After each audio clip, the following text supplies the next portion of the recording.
අයිබෝන් සුබදෑසනක් සියලු දෙනාට. ඉතින් අපේ ආර්ථික විද්‍යාව 2024 වැඩසටහනේ පළවෙනි දවස එක්ක සම්බන්ධ වෙච්ච සියලු දෙනාව සාදරයෙන් අපේ වැඩසටහනට පිළිගන්නවා. ඉතින් අපි වැඩේ ආරම්භ කරමු. සෞන්ද දවසේ අපි උදේ 8ට පන්තිය දාලා තිබ්බේ. අපි වැඩේ ආරම්භ කරන්න ලෑස්ති වෙන්නේ. මම තව බලන් හිටියේ තාම කට්ටිය ජොයින් වෙන නිසා. හරි ඉතින් අපි වැඩේ ආරම්භ කරමු. හරි ආර්ථික විද්‍යාව අලුත් විෂයක් ඔයා ඉගෙන ගන්න ලෑස්ති වෙන්නේ. ඒ කියන්නේ O level කාලේදී ඔයාට හම්බෙච්ච නැති අලුතෙන්ම ඉගෙන ගන්න පටන් ගන්න විෂයක් ඔයා ඉගෙන ගන්න ලෑස්ති වෙන්නේ. ඉතින් බලමු මොකක්ද මේ විෂය නැත්නම් ආර්ථික විද්‍යාව කියන්නේ මොන වගේ විෂයක්ද සහ මේ විෂය තුලින් ඔයාට මොනවද ලැබෙන්නේ සහ ඔයාගේ උසස් පෙළ ජීවිතේ නැත්නම් ඔයාගේ A level කාල සීමාවේ සහ එතනින් එහාට මේ විෂයෙන් ඔයාට ලැබෙන දේවල් මොනවද සහ ඔයාගේ අනාගතය අපි ගත්තම ඔයාගේ විශ්වවිද්‍යාල අධ්‍යාපනය සම්බන්ධයෙන් ගත්තොත් ඒකට ආර්ථික විද්‍යාව විෂයෙන් මොනවද ලැබෙන්නේ? ඉතින් මේ සියලු දේවල් ටික අද දවසේ අපේ පළවෙනි වැඩසටහන ඇතුලේ අපි සාකච්ඡා කරනවා. ඒ කියන්නේ අලුත් විෂයක් වුණාට මේ විෂය මොන වගේ විෂයක්ද කියන එක ගැන ඔයාලට සම්පූර්ණ පැහැදිලි කිරීමක් අද දවසේ ඇතුලේ මම කරනවා. හරි ඒ වගේම මගේ වැඩපිළිවෙල ඒ කියන්නේ පන්ති ඇතුලේ අපි වැඩසටහන කොහොමද කරන්න යන්නේ? හරි කියන ඔයාලට හැමදාම සතියකට පන්ති කොන් පන්ති දෙකක් වැටෙනවා. එකක් අපේ සාමාන්‍ය තීරි පන්තියේ අනිත් එක අපේ ප්‍රශ්න පත්‍ර පන්තියේ පේපර් ක්ලාස් එක එක සති දෙක තුනක් ඉස්සරහට යනකොට අපි මේ වැඩේට ආරම්භ කරනවා. මේ විදිහට ඉකොන් පන්ති දෙකක් එක්ක යන වැඩසටහනක් මේක. මම මේ සියලු දේවල් ටික අද දවසේ මේ පැය දෙක ඇතුලේ ඔයාලට පැහැදිලි කරන්න. ඉතින් මම හිතනවා සියලු දෙනා මේ පැය දෙක ඇතුලේ මේක සම්බන්ධ වෙලා ඉඳලා මේ ගැන හොඳ අවබෝධයක් අරගෙන වැඩ ටික අද දවසේ ඉඳලම මුලින්දම වැඩේ ලස්සනට ඉස්සරහට කරගෙන යන්න කියලා මොකද කියන්න කරොත් ඔයාලට මේ විෂය හරිම පහසුයි. හරි. මොකද මුලින්දම අපි දෙයක් කරන තරමට ඕනම දෙයක ඒක පහසු වැඩි ඔයාලට දන්නවා. ඉතින් කොහොමද එහෙම තමයි. අලුත් විෂයක් වුණාට සුන්දර විෂයක්. ඔයා මුලින්දලා හරියට ලස්සනට ඉගෙන ගත්තා නම් කිසිම කරදරයක් නැතුව මේ විෂය ඔයාලට පහසු බොහොම ලේසි විෂයක් බවට ඔයාලට පත් කරගන්න පුළුවන්. හරි ඉතින් අනිත් එක අපි බලමු මොකක්ද එහෙනම් මේ විෂය. හරි මම පොඩ්ඩක් ඉස්සරහට යනවා වැඩි. හරි බලන්න ආර්ථික විද්‍යාව ගැන කතා කරද්දී අපිට මෙන්න මෙයාව අමතක කරන්න බෑ. හරි ඉතින් මම ඔයාලට පළවෙනි පිටුවේම දාලා දෙනවා මොකද එයාව මතක් කරලා අපි වැඩේ පටන් ගන්න ඕනේ. මොකද එයා තමයි ආර්ථික විද්‍යාවේ පියා. හරි අපි කියන ඇඩම් ස්මිත්. හරි මේ ඇඩම් ස්මිත් කියන කෙනා තමයි ආර්ථික විද්‍යාව අපි මේ කතා කරන මොඩර්න් ඉකොනොමික්ස් නැත්නම් අපි කියනවා නූතන ආර්ථික විද්‍යාව කියලා. ඒතර නූතන ආර්ථික විද්‍යාවට අදාළ ගොඩක් සංකල්ප. හරි ගොඩක් සංකල්ප අපිට ඉදිරිපත් කරලා තියෙන්නේ මෙන්න මෙයාගේ මේ කියන්නේ 1976 දී මෙයා ලිව්ව කෘතියක් තියෙනවා The Wealth of Nations නැත්නම් අපි කියනවා ජාතීන්ගේ ධනය කියලා. ඒතර මේ පොතත් එක්ක එකතු වෙච්ච සමහර සංකල්පත් එක්ක තමයි මේ විෂය ගොඩක් අද තත්ත්වෙට මේ ඉස්සරහට ඇවිල්ලා තියෙන්නේ. ඒක නිසා අපි ආර්ථික විද්‍යාවේ පියා කියලා සලකන්නේ එන්නේ පුද්ගලයා ඇඩම් ස්මිත්. ඉතින් අපි ආව පළවෙනි ස්ලයිඩ් එකෙන් පෙන්නලා වැඩේ පටන් ගන්න. මොකද අපි විෂය ආරම්භ කරනකොට ඉතින් කවුද ඉතින් මේකට මූලාරම්භ වුණේ මේකට පදනම සපයන්න දායක වෙච්ච වැඩිම දායකත්වයක් සපයපු පුද්ගලයා මතක් කරලා වැඩේ පටන් ගන්නවා. හරි ඉතින් මුලින්ම දැන් මම වැඩි වෙන දේවල් කතා කරමින් නැතුව කෙලින්ම අපි විෂය පැත්තට යමු. හරි මොකද්ද මේ ආර්ථික විද්‍යාව කියන්නේ? මම ඉතින් අර එදා ඔයාලට පන්තියේ කිව්වා මේක ඇවිල්ලා අර උගන්වන පන්තියක්. හරි ඉතින් එක දිගට පැය දෙකක් අපි වැඩ ගන්නවා. අපි පැය දෙකම ඉගෙන ගන්නවා. මොනවා හරි අමතර දෙයක් අපි බැලුවොත් වීඩියෝ එකක් මොනවා හරි බැලුවොත් ඒ බලන්නේ අපේ විෂයට අදාළ දේවල්. ඒකට හේතුව මේ උසස් පෙළ කියන්නේ දැන් ඔයා සාමාන්‍ය පෙළ අවසන් කළා. ඉතින් අපිට උසස් පෙළ පන්තිකට ඇවිල්ලා තියෙන්නේ. ඔයාගේ මානසිකත්වය දැන් ටික ටික දැන් උසස් වෙන්න ඕනේ. දැන් සාමාන්‍ය පෙළ අවසන් කළා මේ මුලින් ඉඳලා පන්ති වලට එකතු වෙච්ච දරුවෝ කියන්නේ අනිවාර්යෙන්ම ඔයාට විශ්වාසය වගේ ප්‍රතිඵලයක. හරි ඒක ප්‍රශ්නයක් නේ. හරි ප්‍රතිඵලය අපි හිතමු සාමාන්‍ය ප්‍රතිඵලයක් ආවේ කියලා. ඒක ප්‍රශ්නිකුත් නේ. ඔයාට උසස් පෙළ කරන්න අවශ්‍ය කරන ප්‍රතිඵලය තියෙනවා නම් මෙතනින් එහාට ඔයා මුලින් ඉඳලා හරියට ලස්සනට වැටික් කරගෙන ගියා නම් කිසි කරදරයක් නැතුව ඔයාට ඒ තුනක් අරගෙන කොමර්ස් වලින් නැත්නම් මෙතන සමහරට කලා විෂය ධාරාවල දරුවෝ ඉන්නත් පුළුවන්. ඉතින් තමන්ගේ විෂය ධාරාවෙන් මේ තුනක් ගත්තා නම් කැම්පස් එකට ඇතුළත් වෙන්න පුළුවන්. මම හැමෝටම කියනවා ඔයාට තාම අදහසක් නැත්නම් මම කැම්පස් එකට යනවා රජයේ විශ්වවිද්‍යාලයකට ඇතුළත් වෙන අපරාධයව කාලේ ගන්න වැඩ. එහෙම කියලා කවුරු හරි හිතන් ඉන්නවනම් ඒ අදහසෙන් මුලින්ම මිදෙන්න. මොකද හේතුව ඔයාගේ වයස් සීමාව ගත්තම තව අවුරුදු දැන් අපි ගත්තම ඔයා ලෙවල් ඉවර වෙනකොට තව අවුරුදු දෙකක් විතර යනවා. ඒතර ඊට පස්සේ ඕගලන්ගේ වයසේ ළමයි ඩිග්‍රියක් අරගෙන එනවා කියන්නේ තව අවුරුදු 4-5ක් ගිහින්. ඒතර ඒ කාල සීමාව වෙනකොට පුතේ ඔයාට ඩිග්‍රියක් තිබ්බේ නැත්තම් ඒක අනිවාර්යෙන්ම ඔයාගේ අඩුපාඩුව. හරි. ඒක නිසා ඔයාට රජයේ විශ්වවිද්‍යාලෙකින් හෝ වෙන පෞද්ගලික අධ්‍යාපන ආයතනයකින් හෝ අනිවාර්යෙන්ම ඩිග්‍රියක් ගන්න වෙනවා. ඉතින් ඒක නිසා මේ වැඩේ පටන් ගනිද්දී මම මුලින්ම ඔයාලට කියන්නේ අර පෞද්ගලික දෙයකට ඔයාට සල්ලි වීදම් කරන එක නිකන් බොරු වැඩක්. ඒ ලෙවල් ඔයාට ලස්සනට මේ අවුරුදු දෙක හරියට කරගෙන නිකන් නැත්නම් අපි කියන නොමිලේ උපාධියක් ගන්න අවස්ථාව තියෙද්දි අපරාධය ආරම්භයකට යන්නේ. හරි දැන් මේ කාල සීමාව ගත්තම ඩිග්‍රියක් නැති එක අඩුපාඩුවක් කෙනෙක්ට. හරි. නමුත් දැන් වාය කාල සීමාව වෙනකොට ඒක තව ටිකක් ඉස්සරහට යනවා. හරි. ඒ කියන්නේ ඒ කාලේ ඩිග්‍රියක් හැම එකකාරම උපාධිය. හරි. ඒතර වාට උපාධියක් නැතුනොත් ඒක වාට අර සමාජයට මුහුණ දෙන්න. ඒ කියන්නේ රැකියාවක් කරනවත් අනිවාර්යයෙන්ම ගැටලුවක් තියෙනවා. ඒක නිසා ඒ අනාගතයේ අද දකින්නේ. හරි අඩු ගානේ ඒක දැන් තේරෙන්නේ නැත්නම් මේ කියන දේෙන් හරි ඒක තේරුම් ගන්න. ඒක තේරුම් අරගෙන මුලින් ඉඳලා මේ වැඩේ හරියට කරන් යන්න. මොකද නොමිලේ උපාධියක් ගන්න අවස්ථාවක් ලැබෙන වැඩකට තමයි මේ අත ගහලා තියෙන්නේ. ඒක මම හැමදාම කියන්නේ ඒලම කියන්නේ ආයෝජනයක් පුතේ. ඔයා මේ අවුරුදු දෙක ඇතුලේ කරන ආයෝජනේ ඔයා අවුරුදු දෙක ඇතුලේ වියදම් කරන යම්කිසි මුදල් ප්‍රමාණයක් තියෙයි. හැබැයි ඒ වගේ 5-6 ගුණයක ඉපීමක් මේක තුලින් ඔයාලට ලැබෙනවා. ඔයා කැම්පස් එකට සිලෙක්ට් වෙනවා. හරි මොකද නොමිලේ ඔයාට උපාධියක් ගන්න පුළුවන්. ඒ නිසා කවුරු කෙනෙක් හිතන් හිටියනම් මම මේ ලෙවල් යන්තම් පාස් වෙනවා. ඕක පාස් වෙලා වෙන මොන හරි කරමු. එහෙම අදහස් අතහැර ගන්න. අනිත් එක අපි හිතමු මඩ සිල්සත් පෙර 55යි ඕලෙවලුත් හරි අමාරුවෙන් කරේ අපිට පුළුවන් ද කැම්පස් යන්න. එහෙම කතාවක් නෑ. හරි. ඒතර අද ඉඳලා හරියට වැටික් කරනවා නම් සිල්සත් ලැබුණු මෙච්චරයි තිබ්බි 8 වසරේදී මෙච්චරයි තිබ්බේ මේ විෂයට. හරි. ඕ ලෙවල් අමාරුවෙන් අන්තිමට යන්තම් කොහොම හරි කරගත්තී. ඒවා අදාළ නෑ. හරි. ඒක නෝ ඕ ලෙවල් මොන මට්ටමින් කරපු දරුවෙක් වුණත් ඕ ලෙවල් වල A9 එන දරුවෙක් වුණත් ඒ දෙන්නම එකම මට්ටමින් මුලින් ඉඳලා මේ විෂයන් තුන ඉගෙන ගන්න ඕනේ. එහෙම නැතුව පොඩි කාලේ ඉඳන් හොඳට වැඩ කරපු ළමයෙක්ට ඒ ලෙවල් අවුල් වෙන්න පුළුවන් මුලින් ඉඳන් වැඩ කරේ නැත්තම්. හරි. හැබැයි පොඩි කාලේ ඉඳලා කිසිම වැඩක් කරන්නේ නැතුව ඒ විදිය කෙනෙක් වුණත් අද ඉඳලා මේ වැඩේ හරියට කරොත් මොකද මේක අලුත්ම විෂයක්. හරි. පොඩි කාලේ ඉගෙන ගත්ත ඒවා ගොඩක් දේවල් මේකට කිසිම අදාළතාවක් නැහැ. හරි. තනිකර අලුත් විෂයක් ඔය ඉගෙන ගන්නේ. ඉතින් අද ඉඳලා හරියට ඉගෙන ගමු. ඉතින් අපි වැඩේට කෙලින්ම යමු. මම මේ කතාව කිව්වේ මේකේ ප්‍රතිලාභ ගැන ඔළුවේ තියාගන්න හැම වෙලේම විශේෂයෙන් අපේ රටේ ආර්ථික තත්ත්වය ගැනවට අවබෝධයක් තියෙනවා. අම්මා තාත්තට ඉස්සරහට හරි අමාරුයි දැන්ටත් අමාරුයින් තමයි මේ දේවල් කරන්නේ. ඒක නිසා වාට මේ උපාධි ගන්න ප්‍රයිවට් කැම්පස් එකකට සල්ලි දෙන්න සල්ලි නෑ මිනිස්සුන්ට. ඒක නිසා වා දැනගන්න ඕනේ. මේ කරන මේ කාලේ කරන කැපකිරීම තුලින් ඒ ප්‍රතිලාභයට ඔයා අරන් යන්න. ඒතකොට ඒගොල්ලන්ටත් ලේසි. හරිද? ඒක නිසා ඒගොල්ලෝ විද්‍යාවගෙන වැඩේ පටන් ගමු. බලන්න මුලින්ම කියලා දෙනවා ආර්ථික විද්‍යාව සමාජ විද්‍යාවක් ලු.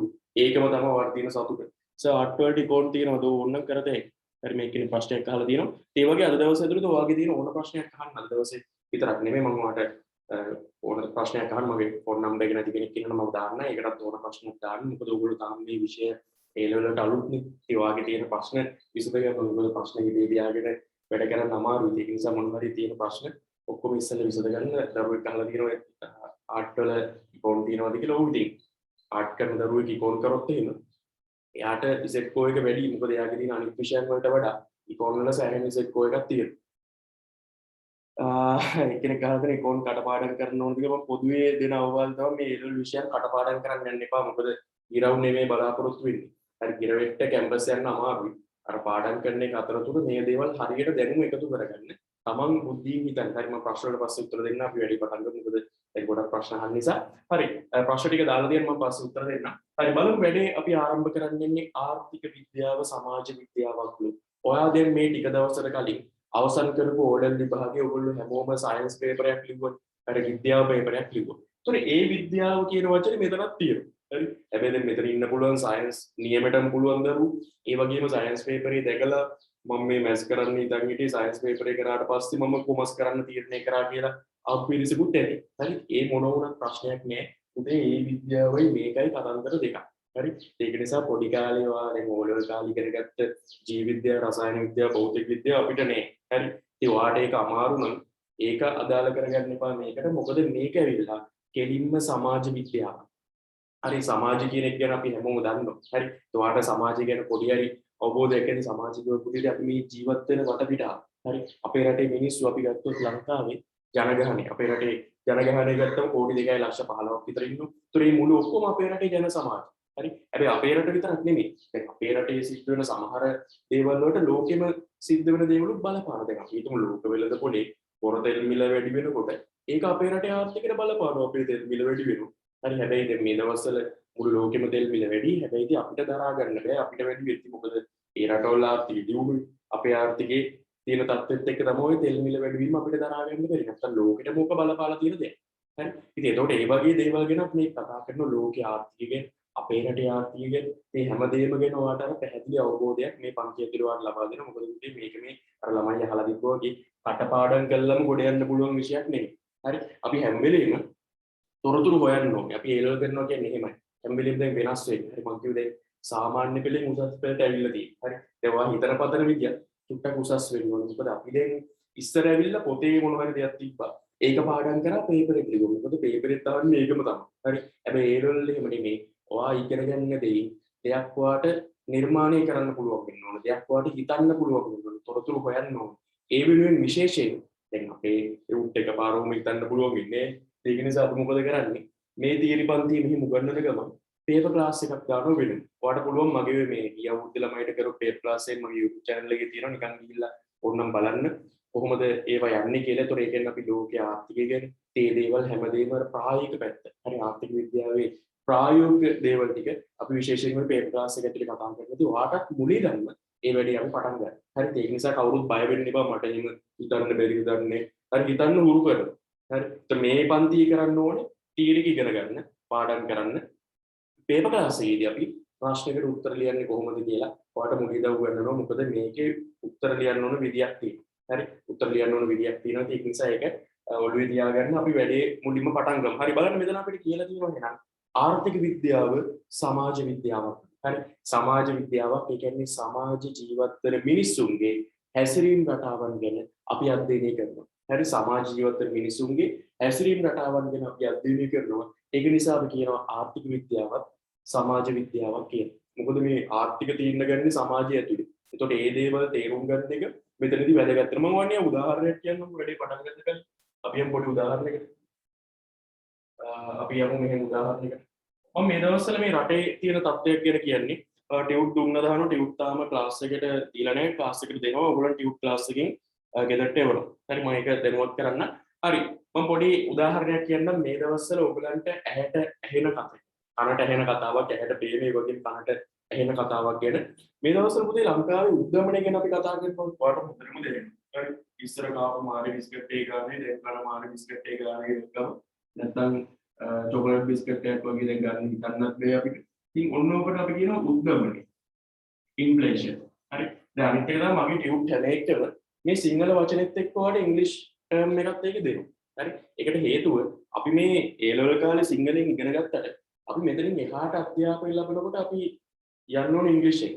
හරිද? ඒක නිසා ඔයා මේ සිංහල වචනේ මම කියලා දැන් උද්දමනය කියන්නේ ඉන්ෆ්ලේෂන් ඉතින් ඔයාගේ ටියුට් එකේ ඒ තියෙනකොට ඒකත් බලන්න. හරි. මගේ බලාපොරොත්තු ඒක ඒතර ඔයා මේ A level ඉවර වෙනකොට අපේ විෂය තුල තියෙන දේවල් ටික ඔයා සිංහල මීඩියම් ඉගෙන ගත්තට ඔයාට ඉංග්‍රීසි වලින් උනත් කියන්න පුළුවන් තත්ත්වෙන් තියෙනවා. හරි ඒකට තමයි ඉංග්‍රීසි වචන ටික දෙන්නේ. ඒතර ඒක හරියට පාවිච්චි කරන්න මොකද අපි හැම වෙලේම අර ළඟ බලලා හරියන්නේ පොඩක් දුර හිතන්න ඕනේ. හරි මොකද අනාගතයේදී නැත්තම් ඔයා කොච්චර ඒරල් කාලේ වැඩෙක් වුණත් කැම්පස් එකේ ඔයාට වැඩෙක් වෙන්න බෑ භාෂාව නැති. හරි ඉංග්‍රීසි අනිවාර්යෙන් ඕනේ. ඒ වෙනුවෙන් අපේ හැම ටියුට් එකකම ඔයාට සිංහල එකත් එක්ක ඉංග්‍රීසි එකක් දීලා තියෙනවා. ඉතින් පාඩම් කරන එක මම ඒතකොට ඒකත් පාඩම් කරගන්න ඉංග්‍රීසි ටිකක් නිකම්ම හදා ගන්න පුළුවන්. හරි දැන් බලමු මේ උද්දමනය. හරිද මේ වගේ වචන දැන් මම ඉක්කොන් ගොන්නන්න පටන් ගනිද්දිම මේ වගේ වචනයක් ගෙනාවේ මේ රටේ මේ තියෙන තත්ත්වය. හරිද ලංකාවේ මේ දවස්වල ගත්තම බඩු මිල වැඩි වෙනවා. හරි සෑහෙන්න බඩු මිල වැඩි වෙනවා. අපි කඩේකට ගියොත් එහෙම දැන් ඉස්සර රුපියල් 1000ට ගෙනාවු ගෙන රුපියල් 10000ක් විතර යනවා.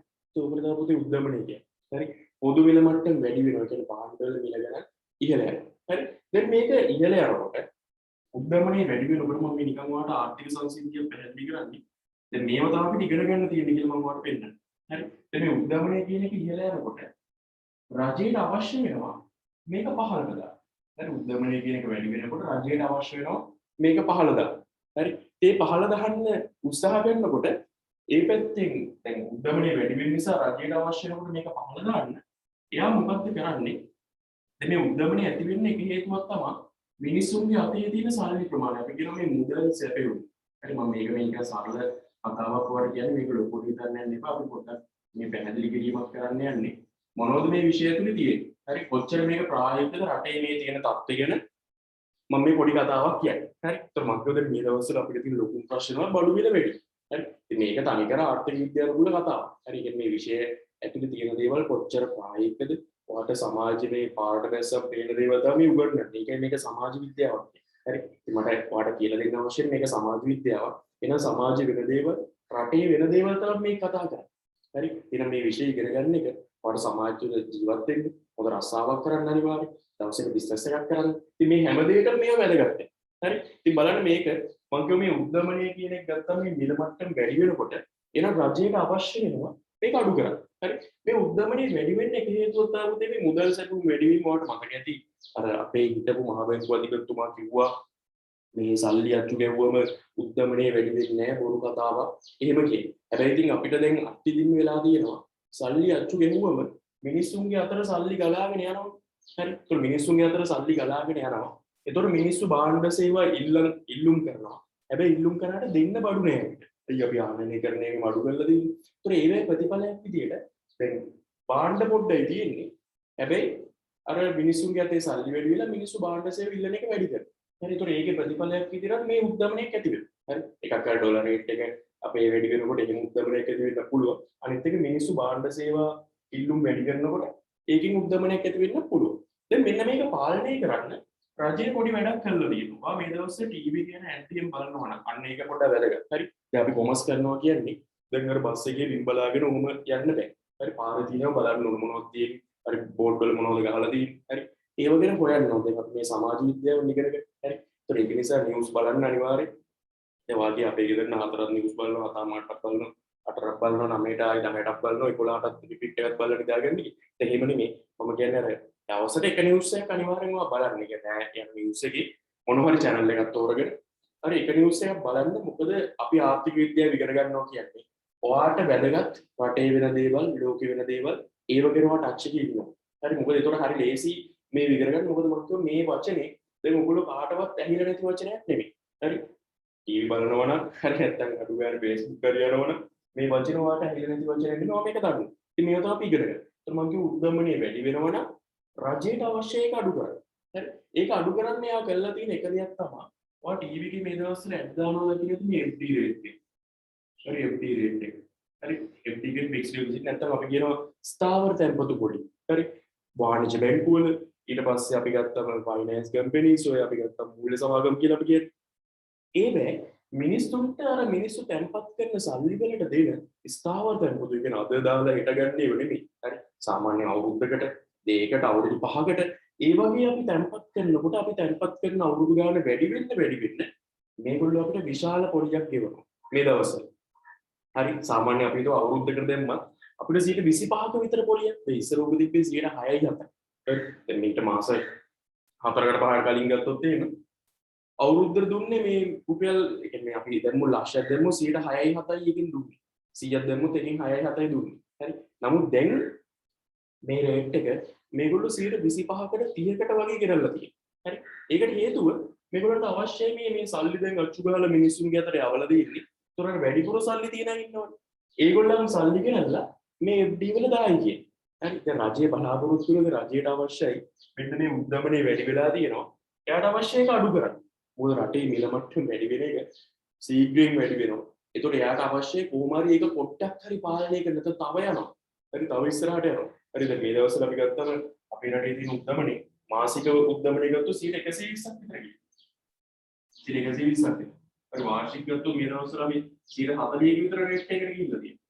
හරි. ඉතින් මේක භයානක තත්ත්වයක්. ඉස්සර අපේ රටේ උද්දමනය තිබ්බේ 115. හරි උද්දමනය ඉස්සර තිබ්බේ අපේ 115.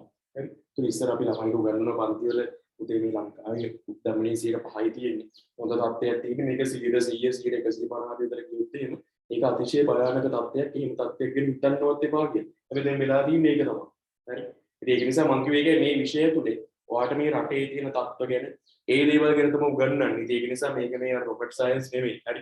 ඒක නිසා මුලින් ඉඳලා හරියට ඉගෙන ගන්න. ඒතකොට කිසි ප්‍රශ්නයක් නැහැ. මට මේ කියන්න අවශ්‍ය මේක සමාජ විද්‍යාවක්. ඉතින් ඒක නිසා අපි සමාජයේ තියෙන දේවල් ගැන තමයි අපි කතා කරන්නේ. හැබැයි මේ දේවල් ගැන අපි ආර්ථික විද්‍යානුකූලව විතරයි. හරි මම කියුවා දැන් මොකද්ද මෙතන තියෙන ප්‍රශ්නේ? උද්දමනය වැඩි වෙලා. හරි. ඉතින් රජයට අවශ්‍යයි උද්දමනය අඩු කරන්න. හරි. ඒතකොට එයා ඒකට කරන්න එක දෙයක් මේ රටේ මුදල් සැපයුම් වැඩි මිනිසුන්ගේ අතේ තියෙන සල්ලි වැඩි මහ බැංකුව සල්ලි අච්චු ගහ දානවා එළියට. හරි. දාපු ගමන් අර සල්ලි වැඩිපුර තියෙන මිනිස්සු හරි ඒ සල්ලි ටික ගෙනල්ලා මේ බැංකුව වල තැන්පත් කරොත් ඒතර අර වියදම් කරන ප්‍රමාණය අඩු වෙනවා.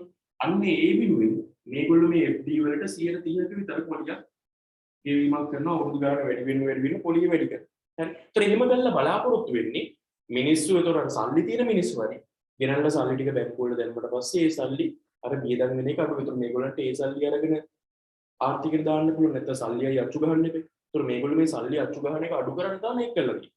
හරි. දැන් බලන්න ඒතර රටේ ප්‍රශ්නයක් තියෙනවා මිනිස්සුන්ට පඩි ගෙවන්න සල්ලි නැහැ. හරි. ඒතර එනන් රජයට අවශ්‍ය වෙනවනේ සල්ලි ආයි අච්චු ගහන්න. ඒතර අච්චු ගහන එක නවත්තන්න මෙයා මොකද්ද කරලා තියෙන්නේ? මිනිස්සුන්ගේ ස්ථාවර දැන්පොතු පොලියෙන් වැඩි කරලා අර වැඩිපුර සල්ලි තියෙන අයට කියනවා සල්ලි ගෙනල්ලා දාන්න ස්ථාවර දැන්පොතු වල අපි ලොකු පොලියක් ගෙවනවා. හරි. ඒතකොට මේගොල්ලෝ සල්ලි අච්චු ගහන එක අඩු කරගන්න පුළුවන්. මොකද මේවැය තියෙන සල්ලි බැංකුවලදී ඉතින් මහ බැංකුවට පාවිච්චි අපි ඒක අවුරුදු 5කට FD එකක් දෙන්න කියලා කිව්වේ. ඒතකොට මහ බැංකුව දන්නවා මේ අහා මේක අවුරුදු 5කට කලින් ගන්නෑ. හරි. එහෙනම් මේ අවුරුදු 5 ඇතුලේ අපි සල්ලි අච්චු ගහන එක චුට්ටක් අඩු කරලා අර FD එකේ තියෙන සල්ලි ටික ආර්ථිකයට එකතු කරමු. ඉතින් අන්න ඒ වගේ දේවල් කරනවා. හරි. ඉතින් මේවා තමයි අපි ඉගෙන ගන්න. අපි මේක හරි ෂෝක් විෂයක් කිව්වේ ඒකයි රටේ තියෙන තත්ත්වය, රටේ තියෙන ආර්ථිකය හැසිරීම, තේ දේවල් වලට බලපාන කාරණා තමයි මේ විෂය තුල කතා කරන්න ඉතින් අපි බලමු. එහෙනම් මම මේක මේ ගත්තේ මේ උදාහරණයක්. මේක සමාජ විද්‍යාවක් කියලා පෙන්නන්නේ. ඒ කියන්නේ අපේ මේ විෂය ගත්තම සමාජය තුල සිද්ධ වෙන දේවල් ගැන අපි අධ්‍යයනය කිරීමක් කරනවා. හරි. ඒ නිසා මම කිව්වේ මේක සමාජ විද්‍යාවක්. ඒක සමාජය තුල සිද්ධ වෙන දේවල් ගැන තමයි අපි මේ විෂය තුල අධ්‍යයනය කිරීමක් කරන්නේ. ඒක නිසා අපි මේක සමාජ විද්‍යා කාණ්ඩයට ඇතුළත් කරලා තියෙනවා. ඒතර මම කිව්ව පොඩි කාලේ ඔය ඉගෙන ගත්තේ ස්වභාවික විද්‍යාව. හරි. ඒ කියන්නේ සයන්ස් වල O level වල තිබ්බේ. ඒක ඇවිල්ලා ස්වභාවික විද්‍යාවක්. මේක එහෙම නෙමෙයි. මේක අපි කියනවා සමාජ විද්‍යාව. හරි. ඊට පස්සේ තව ලස්සන වචනයක් මෙතනවට කියලා තියෙනවා සම්පත් ඉන්කම්. හරි. අපි පොඩ්ඩක් මේ ප්‍රශ්න ටිකට උත්තර දීලෙමු. මොනවද පාඩම් කරන්නම ප්‍රශ්න ටික ටිකක් බලන්න. පන්ති ගාස්තු ගෙවුවට පස්සේ නිබන්ධන ගෙදරට ගෙවනවද? ඔව්. කොමර්ස් කරන්න ගණිතයට 100ක් ඕනේද? ඒක අත්‍යවශ්‍ය නැහැ. පාසල අනුව වෙනස් වෙනවා. සමහර පාසල් වල දෙනවා. ඕලෙවල් කොමර්ස් කරන්න නැතුව ඒලෙවල් කොමර්ස් වලට වැදගත් කොමර්ස් ඕලෙවල් කොමර්ස් කරත් එකයි නැතත් එකයි. මොකද ඕලෙවල් කොමර්ස් වල මේව නැහැ, ඉකොන් නැහැ. කොමර්ස් කරන්න ගණිතය 100 ඕනද? එහෙම එකක් නැහැ. ඒලෙවල් අපේ පාසල් වල සමහර පාසල් වල දෙන්නේ නැහැ. සර් මොනවද පාඩම් සිටියුට් දුන්නද? ටියුට් පන්තියෙන් ගන්න පුළුවන්. භාණ්ඩ මිල උද්දමනය උද්දමනය පස්සේ කතා කරමු. කවුන්ටි ඉකොන් ICT ඔව් අවුලක් නැහැ. පුළුවන්. ගණන් ටිකක් අමාරු නම් ඉකොන් අමාරු වේද කරගන්න ඉකොන් වලට ගණන් හරි මම පොත් ටික ගැන කියන්න අක්කේ පොත් ගැන අහලා දෙන එක්කෙනෙක් අහලා දෙනවා මේ ගණන් අමාරු නේ ඉකොන් අමාරුද කියලා. මේ ගණන් හදන්න නෑ. හරි ගණන් හදන්න කියන්නේ වට එකතු කරන්න අඩු කරන්න වැඩි කරන්න බෙදන්න බැරි නේද? ඒක ප්‍රශ්නයක් ඉතින් හරි.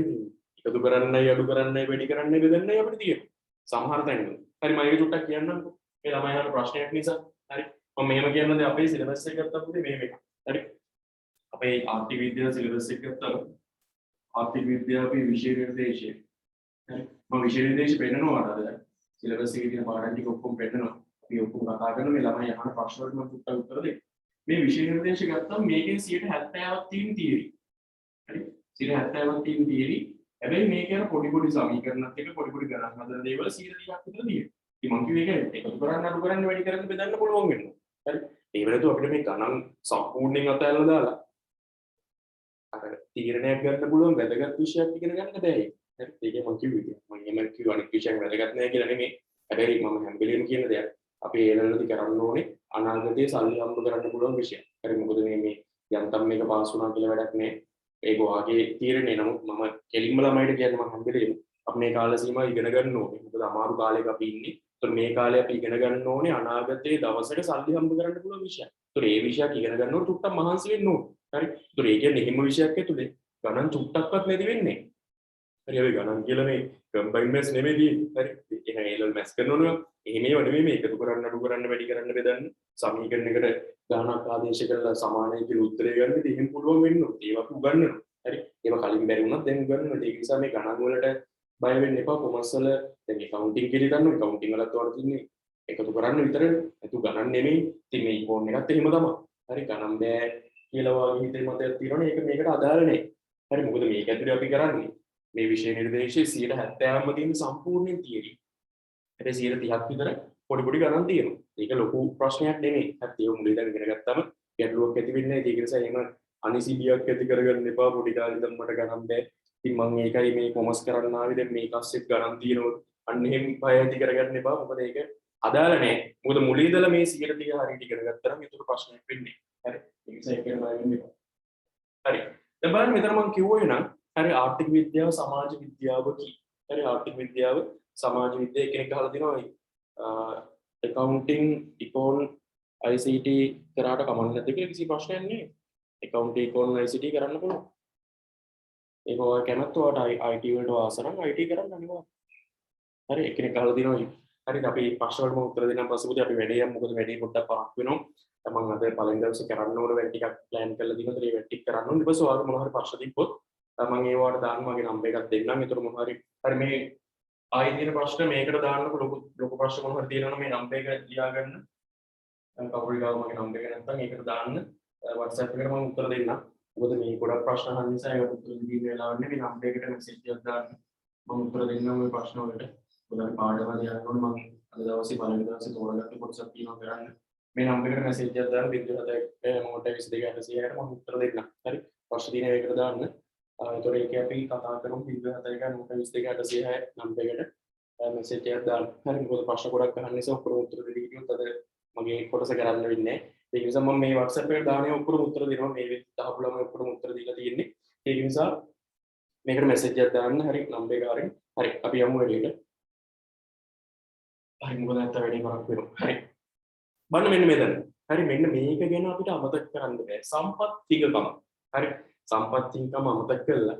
ඉකෝන් ඉගෙන ගන්න බෑ. මොකද ආර්ථික විද්‍යාවට පදනම ලැබෙන්නේ මෙන්න මේ සම්පත් හිඟ නිසා. හරි. සම්පත් හිඟ නැතුව අපිට අසීමිතව සම්පත් තිබ්බනම් ආර්ථික විද්‍යාව කියලා විෂයක් නෑ.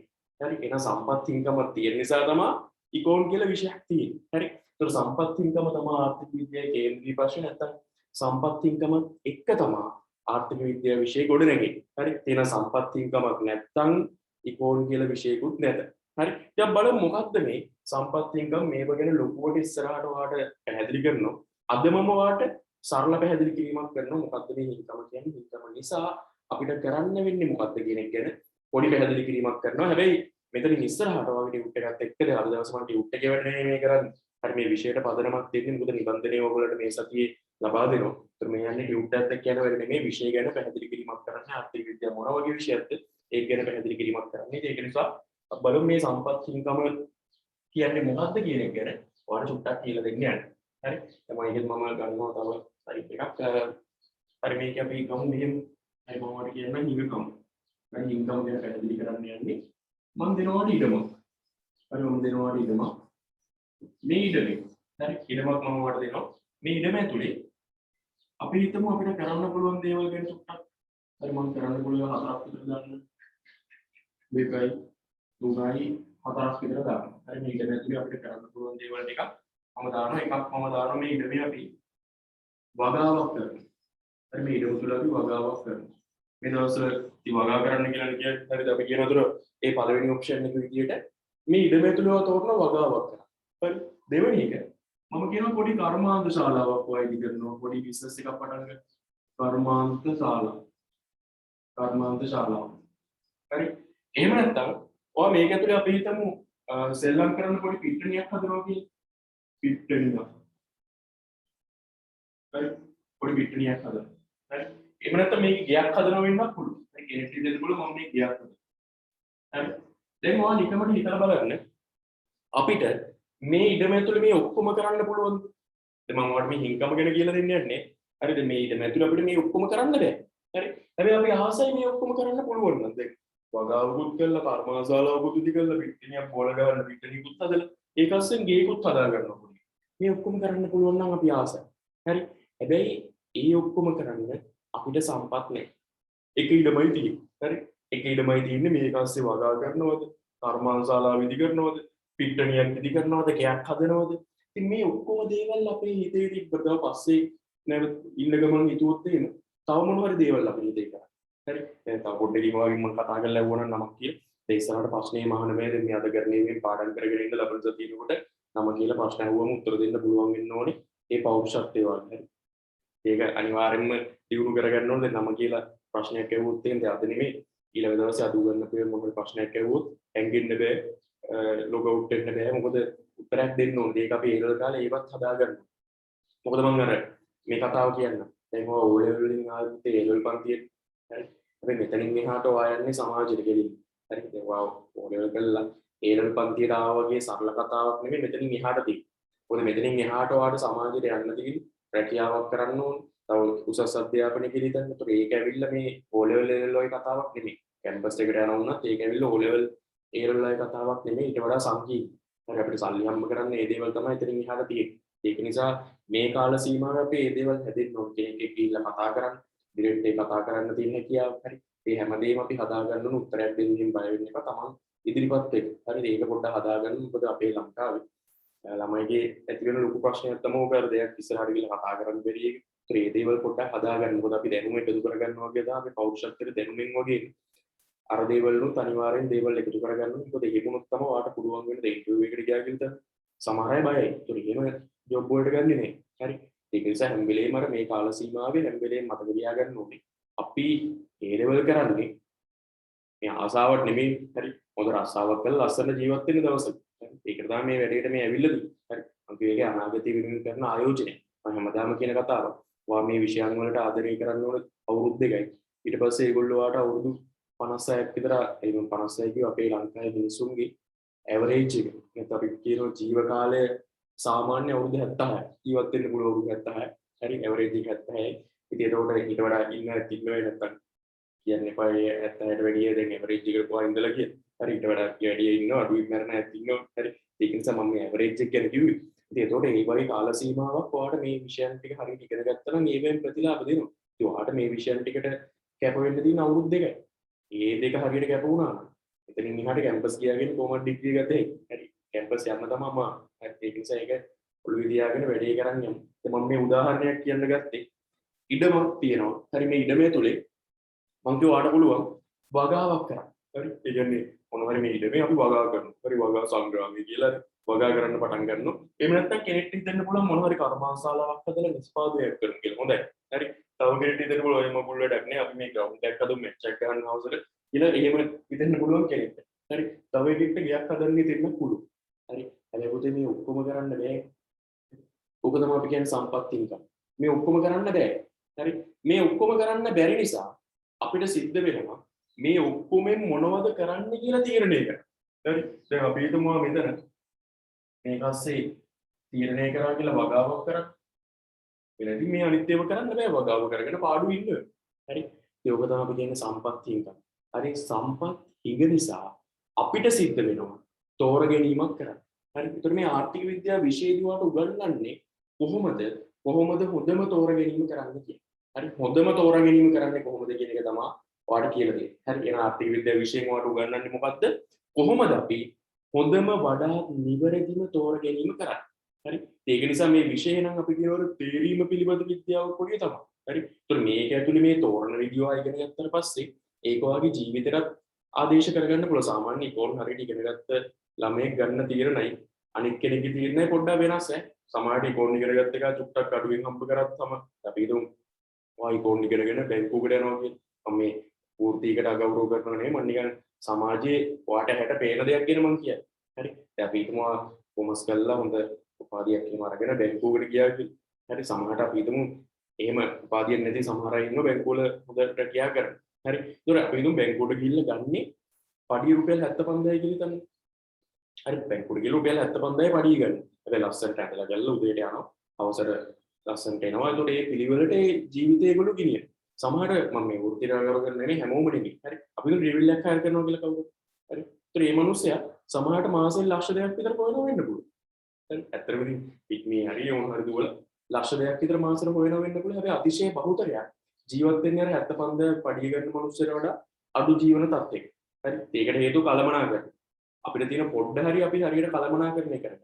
වඩාත් නිවැරදිම තේරීම හැම වෙලේම හොඳම තේරීම කරන්න ඕනේ. ඒතර ඒව තමයි මේ විෂය ඇතුළේ උගන්වන්නේ. හරි ඒතර අපිට සම්පත් හැම වෙලේම චුට්ටයි තියෙන්නේ. හරි හැම වෙලේම අපිට සම්පත් පොඩ්ඩයි තියෙන්නේ. හැබැයි මේ සම්පත් පොඩ්ඩට වඩා අපේ ඌමනා සෑහෙන්න වැඩි. හරි ඔයාගේ නිකමට ඇහුවොත් එම් රුපියල් 1000ක් දීලා මොනවද මේකින් කරන්න කියලා ඔයාට 100ක් ඒව හිතේ. ඔක්කොම 1000න් කරන්න බැහැ.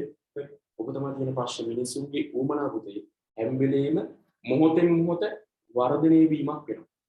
හැබැයි එහෙම වර්ධනය වුණාට අපේ සම්පත් එහෙම වර්ධනය වෙන්නේ නැහැ. ඒ ඔන්නෝක තමයි අපිට තියෙන ප්‍රශ්නේ.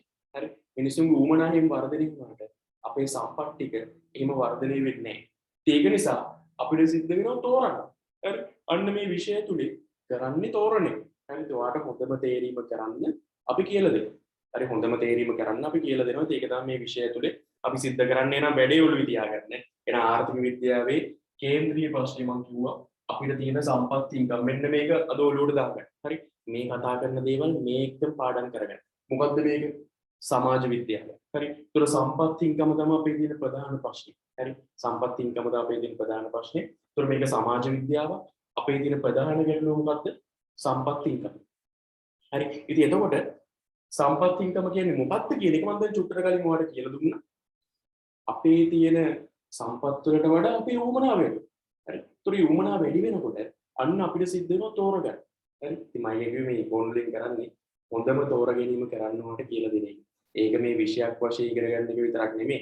ජීවිත කාලෙම වට වැදගත් හැමතැනම හොඳම තේරීම අපි කරන්නේ. හරි ඒක වට හරි වැදගත් වෙනවා. හරි. ඒක ඔළුවේ තියාගන්න. ඉතින් එහෙනම් මේ සම්පත් ඉන්කම තමයි මේකේ කේන්ද්‍රීය ප්‍රශ්නේ නැත්නම් මේ විෂය කොට නැගෙන්නේ.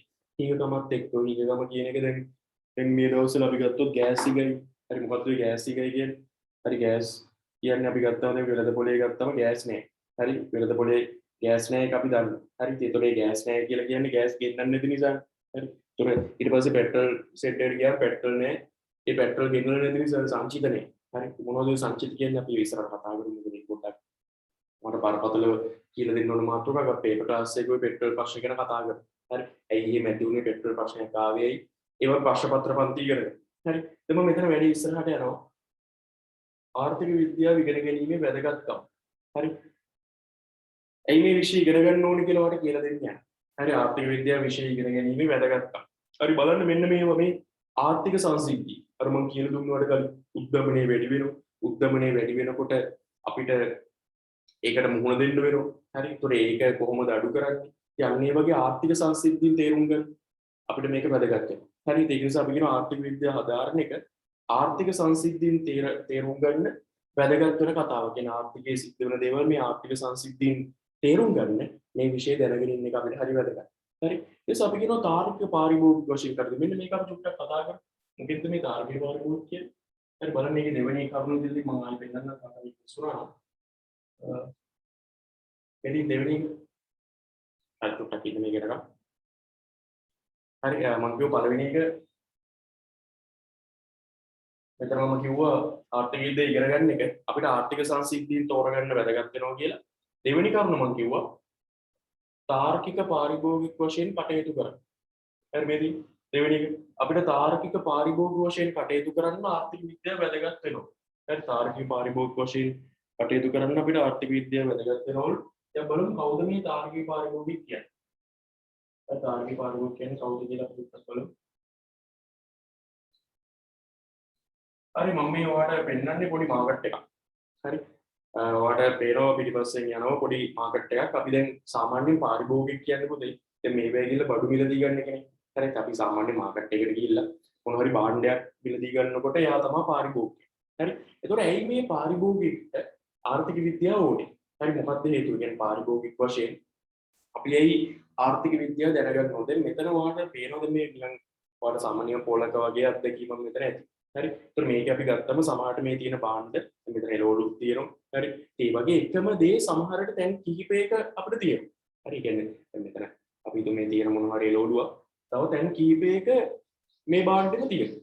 හරි ඒතර අපි මොකද්ද කරන්න ඕනේ? අපි චුට්ටක් බලනවා. ඒ කියන්නේ සංසන්දනය කරලා බලන්න ඕනේ මිල ගණන් ගැන. නැතුව දැක්ක ගමන් දාගෙන අරන් ඉන්නේ. හරි අපි හැම වෙලේම තාර්කික පාරිභෝගික කියන්නේ ගෙවන මුදලට හොඳම ප්‍රතිලාභයක් ගන්න කෙනෙක්. හරි තාර්කික පාරිභෝගික කියන්නේ කවුද? හැම වෙලේම ගෙවන මුදලට හොඳම ප්‍රතිලාභයක් ගන්න කෙනෙක්. දැන් අපේ පන්ති වුණත් අපි උත්සාහ කරන්නේ ඔයා යම් කිසි මුදලක් අපිට ගෙවනවා නම් ඒකට හොඳම ප්‍රතිලාභයක් දෙන්න. ඒකයි තීරි පන්තියේ පේපර් ක්ලාස් එකක් ෆ්‍රී වෙන්නේ. හරි ඉතින් ඒතකොට ඒ කියන්නේ ඔයාට අර ගෙවන මුදලට හොඳම ප්‍රතිලාභයක් ලැබෙනවා. හැබැයි ඔයා ගන්න ඕනේ. අපි දුන්නට වැඩන්නේ ඔයා ගන්න. දැන් මේ වෙළඳ පොලකුණත් හැම වෙලේම පාරිභෝගික ගිහිල්ලා බලන්න ඕනේ. දැන් මේ වෙළඳසැලක පොඩ්ඩක් එහෙට මෙහෙට ගියන් පස්සේ මම කිව්වා එකම නිෂ්පාදනයේ තියෙන දැන් කීපයක් අපිට තියෙන්න පුළුවන්. හරි. ඒතර අපි බලන්න ඕනේ. ඒතර අපිට මේ මිල ගණන් සංසන්දනය කළා. හරි. කවුද අපිට දැන් සමහර වෙලාවට මිනිස්සු සමහර කඩ තෝරගෙන තියෙනවා. ඒගොල්ලන්ගේ අර සේවාව සර්විස් එක උන්ට. හරියට ගියාම මුදල කතා කරන සමහර කඩවල තියෙන ගාන වැඩි. අපි මිනිසුන්ට ගියාම පණ දෙන්න කතා කරනවා. හරි. ඒතර අපේ මිනිස්සුකින් හරි කමන්නේ ගාන වෙනවා එතනට. සමහර කඩවලට ගියාම ගාන ෂේප් වුණාට අපි නිකන් බඩු නිකන් ගන්නවා වගේ අපිට සලකන්නේ. ඒතර ඒ වුණාම අපි යන්නේ නැහැ. හරි. ඒතර හැම වෙලෙම මේ තාර්කික පාරිභෝගික කියන්නේ කවුද නේද? අර තමන් ගෙවන මුදලට තමන්ට හොඳම ප්‍රතිලාභයක් ලැබෙන පරිභෝජනයක් කරන පරිභෝගය. හරි. ඉතින් මම හිතනවා ඒක ගැන ඔයාලට අවබෝධයක් ලැබෙන්න කියලා මම මේ ඔයාලට කීකීටි තාර්කික පරිභෝගය ගැන. එතන එහෙනම් ආර්ථික විද්‍යාව හැදෑරීමේ වැදගත්කම අපි දෙවෙනි එක කතා කරා. ඉතින් පළවෙනි එක මම ඔයාලට අර ආර්ථික සංසිද්ධි උද්ගමනයේ වගේම හරි ස්ථාවර තැන්පතු පොඩිය වැඩි වෙන වගේම ඒවා මම කියලා දුන්නා. ඊට පස්සේ තාර්කික පාරිභෝගික ලෙස කටයුතු කරන එක වැදගත් වෙනවා. හරි. ඊට පස්සේ සාර්ථක නිෂ්පාදන තීරණයක් ගන්න ආර්ථික විද්‍යාව වැදගත් වෙනවා. හරි මේ නිෂ්පාදන තීරණ කිව්වම දැන් අපේ රටේ දැන් හොඳ නිෂ්පාදන තීරණයක් ගන්න මේ කාලේ එච්චර හොඳ වෙලා නැහැ කොට දෙන්නේ. හරි අන්තිම කාල සීමාව ගත්තම දැන් මම මේ පාරිභෝගික නිෂ්පාදකයෝ මේ නිෂ්පාදන තීරණ ගන්න හැටි ගැන මම ඔයාලට කියලා දෙනවා අත්තා පොඩ්ඩකින්. හරි මොකද මම මේ කියන්න හදන්නේ අන්තිම කාල සීමාවෙම අපේ රට ඇතුළේ නිෂ්පාදන තීරණ ගත්තට ඒ නිෂ්පාදන තීරණ එච්චර ඇත්තටම සාර්ථක වෙලා නැහැ. හරි ඒකට හේතුව අපේ රටේ ආර්ථිකයේ තියෙන ප්‍රශ්න. හරි එතකොට මේකේ කොරෝනා ඇවිල්ලා ප්‍රශ්නයක් ඇති වුණා. ඉතින් හැමදේම එක්ක අපිට සාර්ථක නිෂ්පාදන තීරණ ගන්න බැරි වෙලා තියෙනවා. ඒක සමහරට අපේ රටේ ව්‍යවසායකයෝ කියන කට්ටිය නැත්නම් අපි කියන මේ ව්‍යාපාර ආරම්භ කරන්න බය නැතුව ආයෝජනය කරන පිරිස ඇත්තටම අඩුයි. ඒතොර ඒක බලපානවා අනිවාර්යෙන් අපේ රටේ ආර්ථිකයත් කඩන් වැටෙන්නේ. හරි ඒකටත් ඒකෙන් බලපෑමක් කරනවා. පොඩි වීඩියෝ එකක් වගේ පෙන්නන්න යන්නේ. මේ අපේ රටේ නිෂ්පාදන නැත්නම් ව්‍යාපාර ගැන කතා කරනකොට අපිට අමතක කරන්න බැරි පුද්ගලයෙක් ගැන. හරි අපි ටුක්ටක් ඒක බලලා වැඩියට යමු. හරි මේක පොඩ්ඩක් බලලා ඊට පස්සේ අපි ආයි මෙතනට එමු. කවුද මේක බලන්න දන්න කෙනෙක්ද කියලා. දන්න කෙනෙක්ද කියලා බලලා අපි වැඩියට එමු. පොඩ්ඩක් සද්ද එන්නේ නැත්නම් මට කියන්න. දැන් මට පස්සේ. දැන් මට පස්සේ සද්ද එන්නේ නැත්නම් මට පොඩ්ඩක් දෙන්න.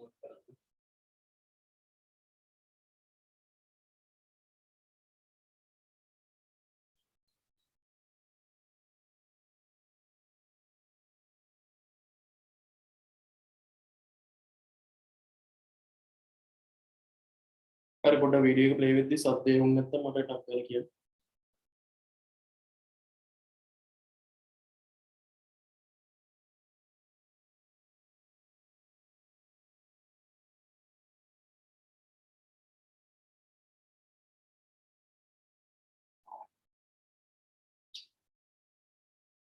Steve Jobs, Mark Zuckerberg, Bill Gates අභිමුවායා හැකිව තිබූ ශ්‍රී ලාංකිකයා. Made in Sri Lanka. මෙහෙම අසන විට හිතට ලොකු ආඩම්බරයක් දැනෙනවා.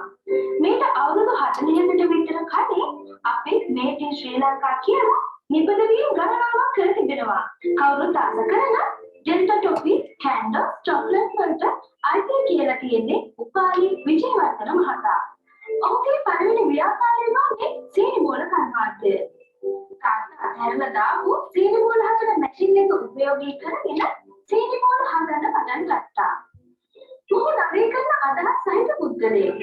ශ්‍රී ලංකාවේදී ඔරලෝසු, රේඩියෝ, ටීවී එකලස් කරලා බෙදාගන්න ව්‍යාපාරයක් ආරම්භ කළා. එදාහැරි මහාට තමයි යුනික් බ්‍රෑන්ඩ් එක කියන්නේ. ඔහු තමයි ආසියාවේ මුලින්ම වාහන සහ ඉලෙක්ට්‍රොනික උපකරණ එකලස් කිරීමේ කර්මාන්ත ශාලාවක් ඉදි කරලා තියෙන්නේ. උපාලි නැස්ලා කියන්නේ ශ්‍රී ලංකාවේ හදපු කාර්. 500ක් කාර් එකලස් කරලා තියෙනවා. ඒවායින් 499ක්ම සුදු පාට.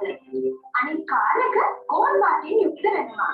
එම කාර් හරි ඔය වීඩියෝ එකෙන් පෙන්වන්නේ අරමුණු කිහිපයක් මුල් කරගෙන එකක් මම කිව්වා මේ නිෂ්පාදනයක් ගැන කතා කරපු නිසා අපි හරි මොකද වඩාත් නිවැරදි තීරණයක් ගන්න එක ගැන තොර අපි මම කිව්වා ලංකාවේ ව්‍යවසායකයෝ අඩුවක් තියෙනවා. කියන අපේ රටේ ව්‍යාපාර ආරම්භ වීම අඩු වෙන්නත් ඒක හේතුවක්. හැබැයි ඔය අපි කතා කරේ සෑහෙන ඈත කාලයක කතාවක්. නමුත් ඒ කාලේ මෙහෙම ව්‍යවසායකයෝ හිටපු රටක්. ඉතින් අද ඒ ව්‍යාපාර සමාජෙ තිබ්බනම් ඉතින් ඒක අපේ රටේ මේ තත්ත්වෙ මීට වඩා වෙනස් වෙන්න තිබ්බා. ඉතින් නමුත් ඉතින් විවිධ ප්‍රශ්න මම ඕක ඇතුළේ මට තව කියන්න දෙයක් අවශ්‍ය වුණේ මේ ආර්ථිකයත් එක්ක තව සම්බන්ධ වෙන දෙයක් තමයි අනිවාර්යෙන් දේශපාලන. හරි. දැන් මේ ආර්ථික විද්‍යාව කියලා විෂයක් අපි ඉගෙන ගන්නකොට ඔයාගේ කලා විෂය ධාරාවන් කරන යාළුවෝ ඉගෙන ගන්නවා දේශපාලන විද්‍යාව කියලා විෂයක්. හරි. ඒතර අනිවාර්යෙන්ම රටේ දේශපාලනේ රටේ ආර්ථිකයට අනිවාර්යෙන්ම බලපෑමක් කරනවා. ඒ වගේ තේරෙන්නේ නැහැ. ඉතින් මම කියන්න ඕනේ අපේ රටේ වෙලා තියෙන දේ තා දේශපාලනේ කියන දෙයක් ගත්තම ඔයාලට තේරෙනවා අනිවාර්යෙන් දේශපාලනේ මේකට බලපෑමක් කරනවා තමයි කියලා. අපි ඉස්සරහට ඒක ගැනත් සාකච්ඡා කරමු. හරි. ඊට පස්සේ මේ තියෙන රාජ්‍ය පාලනයේදී රාජ්‍ය පාලනයේදී ආර්ථික විද්‍යාව වැදගත් වෙනවා. ඉතින් අපේ අය කොච්චර ආර්ථික විද්‍යාව දන්නවද සහ සමහර අය ඇත්තටම දන්නවා. දන්නුනාට ඒක පාවිච්චි කරන්නේ Tamanට වාසි විදියට. හරි. ඒකයි ප්‍රශ්නේ තියෙන්නේ රාජ්‍ය පාලනයේදී මේක වැදගත් වෙනවා. හොඳ ජොබ් එකක් කරන්න, හොඳ රැකියාවක් කරන්න. මොකද අපි දවසක රසාවක් කරන්න ඕනේ ව්‍යාපාරයක් තුළ. එහෙනම් ඒ සඳහා අනිවාර්යෙන් ආර්ථික විද්‍යාව වැදගත් වෙනවා. දැන් මම ඔයාලට මේ පොඩි කතාවක් කියලා දෙන්න යන්නේ. මෙන්න මෙතන තිබ්බා පාරිභෝගිකය සහ නිෂ්පාදක කියලා පාර්ශ්ව දෙක. හරි. මේ දෙන්න ගැන කතා කරලා අපිට සිලබස් එක ගැන කතා කරන්න එනවා. හරි. මොකද අපිට ආර්ථික විද්‍යාව ගැන කතා කරනකොට ඔය පාරිභෝගිකය සහ නිෂ්පාදක කියන පාර්ශ්ව දෙක අමතක කරන්න බෑ. ඉතින් අපි මේ දෙන්නව ගැන කතා කරලා ඊට පස්සේ ඉමු සිලබස් එක පැත්තට. ඉතින් අපි යමු පොඩ්ඩක් කවුද මේ පාරිභෝගික කියන්නේ? කවුද මේ නිෂ්පාදක කියන්නේ? හරි. ඉතින් මේක ඔයාලට කියලා දෙන්න මම ලෑස්ති වෙන්නේ. පාරිභෝගිකය සහ නිෂ්පාදක කියන්නේ අපි යමු මෙන්න මෙහෙම එකකට. දැන් මේ ආර්ථිකයේ තුල අපි කතා කරන සමාජය ගත්තාම දැන් මේක මම කියවන සමාජ විද්‍යාවක් කියලා. ඒතකොට මේ කතා කරන සමාජය අපි බෙදා ගන්නවා ප්‍රධාන කණ්ඩායම් දෙකකට. හරි මේ කතා කරන සමාජයේ අපි බෙදා ගන්නවා ප්‍රධාන කණ්ඩායම් දෙකකට. බලමු කණ්ඩායම් දෙක. ඒ දෙක තමයි දෙන්නේ කියලා දෙන්නේ. ඒත් මේක අත්‍යවශ්‍ය අපේ විෂයට. ඒ නිසා අපි මුලින්ම මේගොල්ලෝ ගැන හරියට ඉගෙන ගන්න. හරි අපි බෙදා ගන්නවා කණ්ඩායම් දෙකකට මම දානවා එක්කෙනෙක් නිෂ්පාදකයෙක්. හරි එක්කෙනෙක් අපි කියනවා නිෂ්පාදකයෙක්. නිෂ්පාදකයෝ ඉන්නතර එක කණ්ඩායමක් අපි දානවා නිෂ්පාදකයන් කියන කණ්ඩායම. අනිත් කණ්ඩායම අපි දානවා පාරිභෝගිකයෝ. ඒතර එක්කෙනෙක් නිෂ්පාදකයන් අනිත් එක්කෙනෙක් පාරිභෝගිකයෝ. එක කණ්ඩායම නිෂ්පාදකයන් අනිත් කණ්ඩායම අපි දානවා පාරිභෝගිකයෝ. හරි. ඒතර මේ අපි ආර්ථික විද්‍යාවේදී කතා කරන මේ සමාජය අපිට බෙදා ගන්න පුළුවන් මෙන්න මේ කණ්ඩායම් දෙකට. හරි. මොකද රට ඇතුලේ පිරිසක් ඉන්නව නිෂ්පාදනය කරන. හැබැයි පිරිසක් නිෂ්පාදනය කරාට රටේ ජීවත් වෙන හැම මිනිස්සයම පාරිභෝගික වෙනවා. හරි. රටේ ජීවත් වෙන හැම මිනිස්සයම ඒවා පාරිභෝගික වෙනවා. මොකද රටේ ජීවත් වෙන හැම මිනිස්සයම නිෂ්පාදනය කරන නිෂ්පාදකෙක් නෙමෙයි. හරි. හැබැයි රටේ ජීවත් වෙන හැම මිනිස්සයම අනිවාර්යෙන්ම පාරිභෝගික වෙනවා. ඉතින් අපි මොනවා හරි පරිභෝජනය කරන්නද අපිට ජීවත් වෙන්න බැහැ. හරි. එහෙනම් පාරිභෝජනය කියන්නේ අපි කළ යුතු අත්‍යවශ්‍ය කටයුත්ත. ඒතකොට ඒක අපි ජීවත් වෙන්න නම් අනිවාර්යෙන් කරන්න ඕන දෙයක්. එහෙනම් මේ පාරිභෝජනය කියන දේ අපිට ජීවත් වීම සඳහා අනිවාර්ය නම් මේ රටේ ජීවත් වෙන හැම මිනිස්සයම අනිවාර්යෙන් පරිභෝජනය කරන පරිභෝජනය කරනවා කියන්නේ කන බොන එක විතරක් නෙමෙයි. අපි ඉතින් වෙබ්සයිට් එකක් ගන්න සින්දුවක් එවුවගේ ඒත් පරිභෝජනයක් තමයි ටීවී එක බලුවා කියලා ඒත් පරිභෝජනයක් තමයි. හරි. ඒක නිසා මම කිව්වේ මේ රටේ ජීවත් වෙන ලෝකේ ජීවත් වෙන හැම මිනිස්සෙක්ම පාරිභෝගික කරන හැබැයි ඒ අතරතුර නිෂ්පාදකයොත් ඉන්නවා. හරි. දැන් ඔයාලට මතක ඇති අර මම කලින් දාපු ස්ලයිඩ් එකේ මෙන්න මෙහිම කතන්දර දෙකක් කිව්වනේ. මේ මෙන්න මෙතන කිව්ව මේ තාර්කික පාරිභෝගික ගැන අපි කතා කරා. ඊට පස්සේ අර නිෂ්පාදන තීරණය සාර්ථක නිෂ්පාදන තීරණයක් ගැන අපි කතා කරා. හරි. ඒතර හැම වෙලේම තාර්කික පාරිභෝගික කියන්නේ මම අර මාගට් එකකුත් වල දාලා පෙන්නුවා. හැම වෙලේම අර ගෙවන මුදලට හොඳම තෘප්තියක් ගන්න බලාපොරොත්තු වෙමින් ඉන්න කෙනෙක්. හරි. ඒ වගේම නිෂ්පාදකයෙක් කියන්නේ හැම වෙලේම Tamanගේ පිරිවැය ගැන අවබෝධයෙන් ඉන්න ඕන කෙනෙක්. හරි. ඉතින් ඔන්නෝක් ගැන මුළු නිෂ්පාදකයෙක් පිරිවැය වැඩි වුණොත් එයාට වැඩි පාඩුයි. ඉතින් ඔන්නෝක් ගැන ඔයාලට මම කියලා දෙන්න යනවා. හරි. දැන් හොඳට අහගෙන ඉන්න මේ ඇවිල්ලා සෑහෙන වැදගත් කොටසක් අද දවසේ කතා කරන වැදගත්ම කොටස ඔයාලට මේ කියලා දෙන්න යන්නේ. මම ඔයාලට ආර්ථික විද්‍යානුකූලව හිතන්න කියලා දෙන්න ලෑස්ති. හරි. එහෙනම් මේ විෂය ඉගෙන ගන්න නම් ඔයා ඉස්සෙල්ලා ආර්ථික විද්‍යානුකූලව හිතන්න එපේ. එහෙනම් මේ ආර්ථික විද්‍යානුකූලව හිතන හැටි ඔයාලට කියලා දෙන්නේ. එහෙනම් හොඳට අහගෙන ඉන්න මොකද්ද මේ කරන්න යන්නේ කියලා අද දවසේ කතා කරන වැදගත්ම කොටස අපි පැයක් විතර ආරම්භ කරන දේවල් ටික ගැන හැඳින්වීම ටික කතා කරා. හැබැයි දැන් මේ ඔයාලට ආර්ථික විද්‍යානුකූලව හිතන්නේ කොහොමද කියන එක කියලා දෙන්න යන්නේ. එහෙනම් 100%ක් හොඳ අවධානයක වීඩියෝ එකකින් පෙන්නලා වැඩේට ආවේ පොඩ්ඩක් රිෆ්‍රෙෂ් වෙලා ඇත්තේ. අපි ඒවා එහෙම තමයි පන්ති තුල අනිවාර්යෙන් දවසට අපි ඔය වගේ දේවල් විශේෂයට අදාළ දේවල් බලනවා. ඒකයි මම කිව්වේ ඒ ලෙවල් කරනවා කියන්නේ හැම වෙලේම අර පොතේ නෝට් එක ලියා ගන්න එකම නෙමෙයි. හරි. අපි හැම වෙලේම තොරතුරු හොයන්න ඕන. අමතර දේවල් වලට වැදගත් ඒ හැමදේම මේ පන්ති ඇතුළේ ඔයාලට දෙනවා. හරි කියනවාට අවශ්‍ය කරන දේවල් සියලුම දේවල් ටික මේ පන්ති ඇතුළේ ඔයාලට දෙනවා. ඒත් ඒවත් එක තමයි වැඩි ඉස්සරහට යන දිනතර ඔයාලට අවශ්‍ය කරන මඟ පෙන්වීම මෙතන ලැබෙනවා. හැබැයි ඔයා ඒ විදිහට වැඩේ කරන්න. හරි. දැන් ඊට පස්සේ අද දැන් කවුරුත් මේ මැද්දෙන් ඊම අයින් වෙලා යන්න එපා. මොකද අන්තිමට තමයි කියන්නේ අර ගන්න ඕන පොත් ටික. හරි පොත් කියන්නේ මේ කටින් ඉල්ල බුක් ෂොප් එකකින් මේ අර මේ මොකද ඒක අච්චු පොත් වගේ ඒවා ගන්න කියලා මම කියන්නේ. මම මේ ලියන පොත් ටික ගන්න කියලා කියන්නේ. හරි මොකද අරවා ගන්න නැති එක ඔයා ඒ තීරණයක්. කියන්නේ මට සල්ලි දිනව නැතුයි පොත් මොනවා හරි ගත්තර කමන්නේ. දැන් මම කියන්නේ එහෙම ගන්න කියලා. මොකද ඒක අත්‍යවශ්‍ය නැහැ. මොකද අපේ ටියුට් එක ඇතුලේ හැමදේම දෙන නිසා අපි ඔයාලට අසරන් ගන්න පුළුවන්. හැබැයි මම අර අපේ පන්ති වල ටික කරන් යන පොත් ඕනේ මොනවද ඒ ටික මම පැහැදිලි කරනවා සිලබස් එක කතා කරාට පස්සේ. හරි. ඊට කලින් අපි මේක ඉගෙන ගමු. මේක තමයි අද දවසේ අපි ඉගෙන ගන්න හොඳම දේ. නියම කොටස. එහෙනම් හොඳට අහගෙන ඉන්න. හරි. බලන්න මම ඉස්සෙල්ලම ඔයාලට කියලා දෙනවා නිෂ්පාදකයෙක් ගැන. කවුද පුතේ මේ නිෂ්පාදකයෙක් කියන්නේ? මොන හරි භාණ්ඩයක් නැත්නම් සේවයක් නිෂ්පාදනය කරන කෙනෙක්. හදන කෙනෙක්. හරි. මොන හරි භාණ්ඩයක් සේවයක් නිෂ්පාදනය කරන මම මෙතන කරන්නේ සේවයක් නිෂ්පාදනය කරන. හරි. ඔයා ඉගෙන ගන්න ඕනේ මෙතන. එන සේවාවක් නිෂ්පාදනය කරන. ඒක මාත් මෙතන නිෂ්පාදකයෙක්. හරි. දැන් අපි හිතුවා සින්දුවක් ගන්නවා කියලා මියුසිකල් ෂෝ එකකට ගිහින් අන්න ගායකයෙක් කරන්නේ නිෂ්පාදනයක්. ඔයා සින්දු අහලා නටන එක පරිභෝජනය.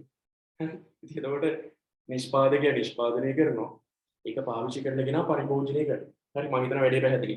ඒත් නිෂ්පාදකේ හැම වෙලේම අපි ආර්ථික විද්‍යාවේදී කතා කරන්නේ අර තාර්කික නිෂ්පාදකයෙක්. ඒත් නිෂ්පාදකේ හැම වෙලේම Tamanගේ නිෂ්පාදන තීරණේ ගන්නකොට නිෂ්පාදකයෙක් වුණාම හැම වෙලේම Tamanගේ නිෂ්පාදන තීරණේ ගන්නකොට එයා බලන්න ඕන කාරණා කිහිපයක් තියෙනවා. අන්නේ ටික තමයි දැන් කියලා දෙන්න ලෑස්ති. හරි. ඉතින් මම ඔයාලට මෙතන පොඩි උදාහරණයක් දාන්න මෙන්න මේ එක. මම ඔයාලට කියනවා මෙහෙම. අපි හිතමු හරි මම මෙහෙම p පුරක් දාන්න. හරි. හරි. නැත්නම් p එකක් පස්සේ හරි q දාන්න q. හරි q කියන ළමයි ආර්ථික විද්‍යාවේ q වලින් අපි කියන්නේ quantity කියන එක. නිමුම් ප්‍රමාණය. හරි. දැන් මේ සංකේත පොඩ්ඩක් ඔළුවේ තියාගන්න ඕනේ. හරි. ඒත් මේක අපි සමහර දේවල් වල සංකේත වලින් ගන්නවා. q කියන්නේ නිමුම් ප්‍රමාණය නැත්නම් අපි කියන quantity. හරි. අනිත් එක මේ වීඩියෝ එක දැම්මට පස්සේ දැන් මේක රෙකෝඩ් වෙනවනේ. මේ වීඩියෝ එක ඔයගොල්ලෝ ගෲප් එකට දාන්න. හරි. ඒ කියන්නේ YouTube වීඩියෝ එකක් එන්නේ. ඒතකොට ඒක ඔයාලට බලන්න හැකියි. ඒතකොට හැමදාම YouTube එකට දාන්නේ ඔක්කොම ක්ලාස් ටික. හරි. මේ පළවෙනි එක දානවා. ඒතකොට මම කියනවා ඊළඟ දවසේ එන්න කලින් එක බලන්න. හරි. ඊළඟ දවසේ එන්න කලින් බලන්න. ඒතකොට එහෙන් බලලාම ඔයාලට ලේසි. හරිද? ඒ වගේ ඉතින් අර මොකද මේ කරන්ට් එක ප්‍රශ්න ආරෝමයේ තියෙන නිසා ළමයි මෙසේජ් එකක් දාලා ඉප කරන්ට් එක කියා කියලා එහෙම බැලුවේ.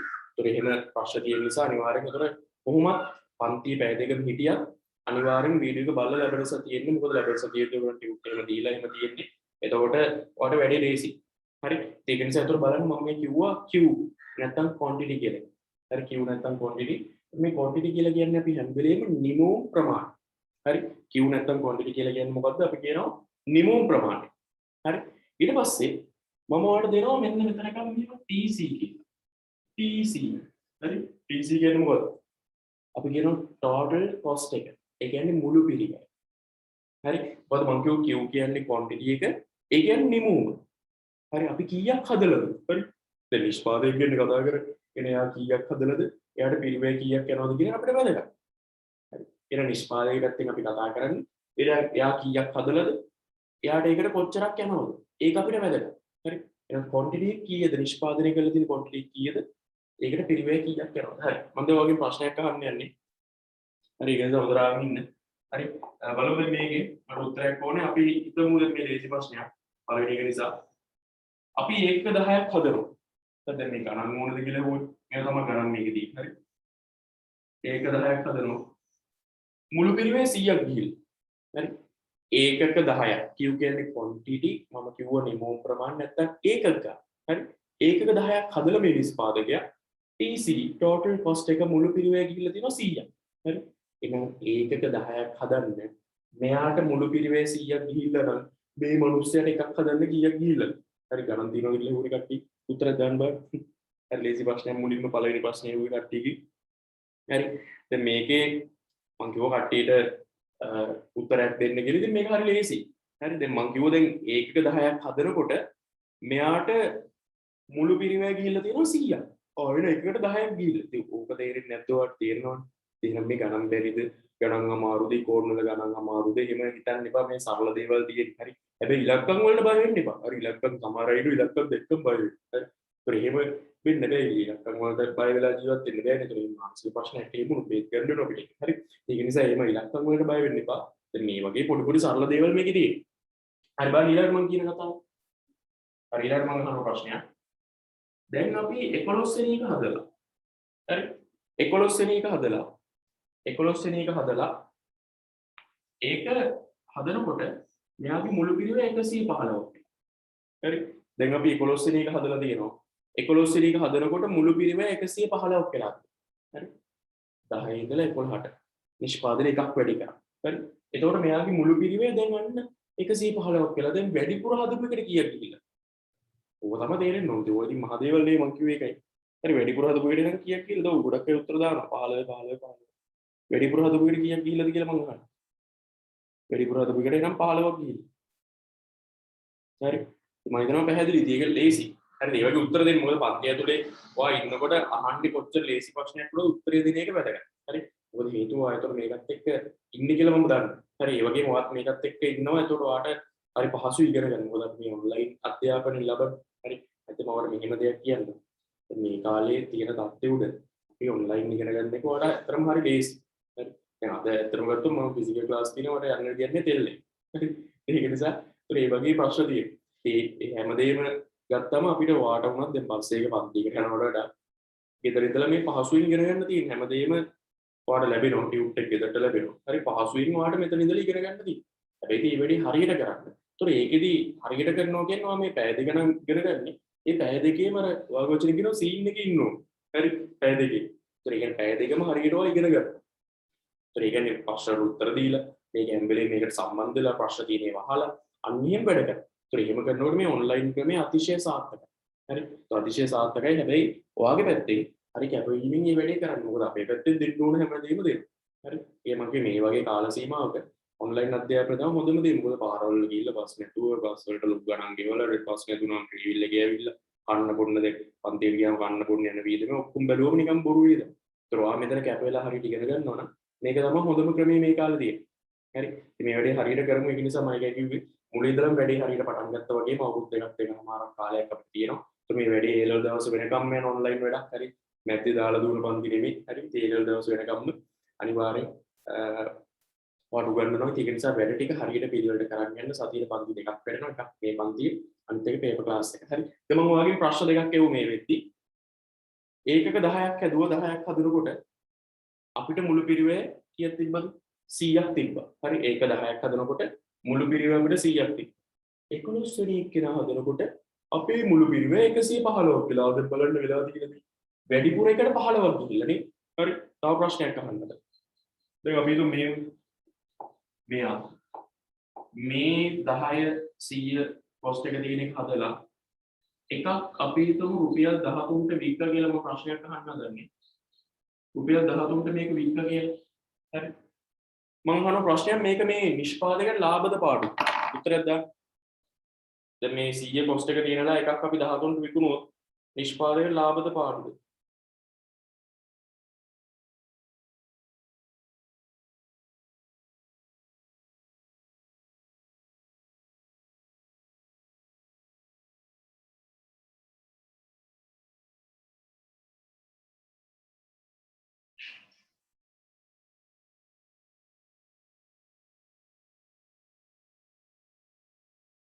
හරි ගොඩක් අය උත්තර දානවා. මට මේ තේරෙන්නේ YouTube link එක පිළිලා තියෙනවා මේකේ YouTube link එක.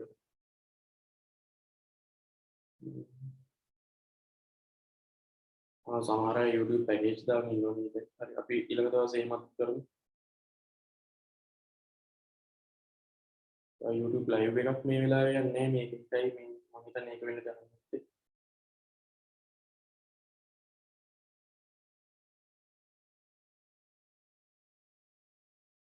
හරි. හරි මම අහන්නේ මේ එකකට ලාභ. හරිද? මට මේ එතන මට කියන්න අවශ්‍ය බාහිර දැන් මේකේ මේ ලාභේ හොයලා ලාභේ දාලා තියෙන කට්ටිය හොඳයි. මට කියන්න අවශ්‍යනේ මේක. දැන් මේකේ අපි හිතමු ඒකක 10ක් හදනවා මුළු පිරිවේ 100ක් තියෙනවා. එන එකකට 10ක් ගිහිල්ලා තියෙනවා. රුපියල් 13ට වික්ක කියන්නේ මෙයාට මේක ලාභයි. හරි? ප්‍රශ්නයක් නේ. හරි? ඒ ප්‍රශ්නයක් මෙයාට ඇති වෙනවා. ඒ තමයි මෙන්න මෙතනදී. හරි? දැන් මෙන්න මෙතනදී මේ භාණ්ඩේ මිල රුපියල් 13ක් වුණොත් මේ වැඩිපුර හදපු එකට 15ක් ගිහිල්ලා නේද? දැන් මට මේ නිෂ්පාදකයනවට කියලා දෙන්න ඕනේ. දැන් මේක ඇතුලේ මේ ඔයා හිතනවා වගේ සරල දෙයක් නෙමෙයි තියෙන්නේ. හරි. මම දැන් ගොඩක් අය උත්තරේ හදලා ලාභෙත් දාලා තියෙනවා. ඒක ගැන මම මේ කියන්න උත්සාහ කරන්නේ. හරි. මම කියන්න උත්සාහ කරන්නේ පොඩි කතාවක්. ඉතින් ඒක නිසා මේක 100% මේ අලුත් දෙයක් ඉගෙන ගන්න. හරි. ඔයා හිතන්නේ නැති අලුත් දෙයක් ඉගෙන ගන්න. ඒක නිසා මේ හිමින් මේ කියන්නේ. බද්ද මම කිව්වා මොකක්ද එහෙනම්? මෙයා ඒකක 10ක් හදනකොට මුළු පිරිවේ 100ක් තිබ්බ එකක් 13ට වික්ක සන්තෝෂයි 3ක් ලාභයි. හරි. ඊට පස්සේ දැන් 11 වෙනි එක හැදුවම මුළු පිරිවේ 115ක් වෙලා හරි දැනුත් මේක 13ට වික්කොත් එහෙම දැන් මොකද වෙන්නේ? අර වැඩිපුර හදපු එකට දැන් වැඩේ පාඩුයි. හරි. අපි කියනවා නිෂ්පාදකයෙක් වුණාම මෙන්න මේ දේ වෙන්න දෙන්න බෑ. 10 වෙනි එක හදලා 11 වෙනි එක හදද්දි කොස්ට් එක වැඩි වෙලා නම් ඒක එයා දැනුවත් වෙනවා. එයා ඒක හොයනවා. හරි. දැන් සමහරට මේ බලන්න මෙච්චර වෙලා 10ක් ගියපු එක 11 වෙනි එකට 15ක් යන්න නම් ලොකු ප්‍රශ්නයක් වෙලා ඇති නේද? මෙච්චරලා 10යි පිරිමේ තිබ්බේ. නමුත් 11 වෙනි එකට 15ක් ගිහිල්ලා එක් විතර සේවක හොරකම් කරලා වෙන්නත් පුළුවන්. නැත්තම් මැෂින් එකක් කැඩිලා ලීක් වෙන වෙන්න පුළුවන්. හරි. එන්න නැත්නම් මේ වගේ කාලයක නම් අමුද්‍රව්‍ය කියලා වැඩි වෙලා මොන හරි ප්‍රශ්නයක් වෙලා වෙන්න පුළුවන්. හරි. ඒ මොනවා වුණත් නිෂ්පාදකයා ඒක ගැන දැනුවත් වෙනවා. හරි මං කියන්නේ ඒකයි. බිස්නස් එකක් කඩා වැටෙන්න ප්‍රධානතම හේතුවක් වෙනවා මෙන්න මේක. හරි. 10ට ගියේ 100යි. හරි. එහෙනම් කොස්ට් එක 10යි 13ට වික්කා. හැබැයි 11 වෙනි එක හදලා ඒකත් 13ට වික්කොත් එහෙම කොස්ට් එක 15ක් ගියපු එක අන්න වැඩේ පාඩු. හරි. ඒක නිසා අපි කියනවා නිෂ්පාදකයෙක් වුණාම මේ එකක් හදන්න යන පිරිවැය ගැන හැම වෙලේම හිතන්න ඕන. අපි ඔබට ලස්සන නමක් කියනවා. නිෂ්පාදකයා තමන්ගේ ආන්තික පිරිවැය ගැන සැලකීමක් වෙනවා කියලා. ආන්තික පිරිවැය කියන්නේ නිෂ්පාදනය එකකින් වැඩි කරනකොට මුළු පිරිවැයට අලුතෙන් එකතු වෙන ගාන අපි කියන එකට ආන්තික පිරිවැය කියනවා. ආන්තික පිරිවැය ගැන මේගොල්ලෝ සැලකීමක් වෙනවා. අපි ඒකට සංකේතවලින් දෙනවා MC marginal cost එක. හරි. එහෙනම් නිෂ්පාදනය වුණාම හැම වෙලේම මුළු පිරිවැය මොන පිරිවැය ගැනද හිතන්න ඕනේ? ආන්තික පිරිවැය. හරි. ඒතර ආන්තික මම මේක පොඩි chart එකක් වලට දාගන්න දෙනවා. මේව ලියා ගන්න එපා ඒක නිසා. මම මේ කියන එක ඔයාලට පොඩි chart එකක් අදලා දාගන්න දෙනවා මේක. හරි. මොකද මම කිව්වා මේ අද දවස් උගන්වන වැදගත්ම කොටස මේ කරන්නේ කියලා. ඒතර මේක ඔයා හිතනවා වගේ එකක් ගැන මම මේ කියන්නේ යන්නේ. ඒක නිසා මම කිව්වේ මේ අලුත් කතාවක් කියන්නේ හොඳට අහන්න. හරි. ඒතර මම කිව්වා එකක 10ක් ඇතුවා. මුළු පිරිවැය 100ක් තිබ්බා. හරි. එතන එකකට 10යි ගියේ. 13ට වික්ක කිසි ප්‍රශ්නයක් නැහැ. සන්තෝෂයි රුපියල් 3ක් ලාභත් එක්ක. හැබැයි 11 වෙනි එක හදලා පරණ පුරුදු ගානට 13ට මේක වික්කොත් වැඩේ පාඩු. හරි. 11 වෙනි එක හදනකොට මේ ආන්තික පිරිවැය එකක් නිෂ්පාදනය වැඩි කරනකොට අපිට ආන්තික පිරිවැය මොන්නේ කොට වෙන්නේ. අපි නිෂ්පාදනය වැඩි කරලා දින එකට. මේ නිෂ්පාදනය එකකින් වැඩි කරලා තියෙනවා. හරි. එතකොට TC ගිහිල්ලා දිනවා 15. හරි වැඩි වෙලා තියෙනවා 15. හරි. නිෂ්පාදනය එකකින් වැඩි වෙලා තියෙනවා මුළු පිරිවැය 15කින් වැඩි වෙලා. හරි. අන්න එක තමයි අපි කියන ආන්තික පිරිවැය. හරි. එහෙනම් නිෂ්පාදකෙක් වුණාම හැම වෙලේම Tamanගේ නිෂ්පාදන තීරණය ගන්නකොට අනිවාර්යෙන්ම එයාගේ ආන්තික පිරිවැය ගැන සැලකීමක් වෙන්න ඕන. නිෂ්පාදකෙක් වුණාම එයාගේ නිෂ්පාදන තීරණය ගන්නකොට හැම වෙලේම එයාගේ ආන්තික පිරිවැය ගැන සැලකීමක් වෙන්න ඕන. එහෙම නොවි කවදාවත් ඒගොල්ලෝ ගන්න නිෂ්පාදන තීරණයක් සාර්ථක වෙන්නේ නැහැ. හරි. එහෙනම් අපි ආර්ථික විද්‍යාව ඉගෙන ගන්නකොට ඒක ඇතුළේ ඉන්න ප්‍රධාන පාර්ශවයක් තමයි නිෂ්පාදකයා කියන්නේ. හරි. එහෙනම් නිෂ්පාදකෙක් වුණාම එයා හැම වෙලේම තමන්ගේ නිෂ්පාදන තීරණය ගනිද්දී මොන පිරිවැය ගැන හිතන්න ඕන? ආන්තික පිරිවැය ගැන හිතන්න ඕන. හරි.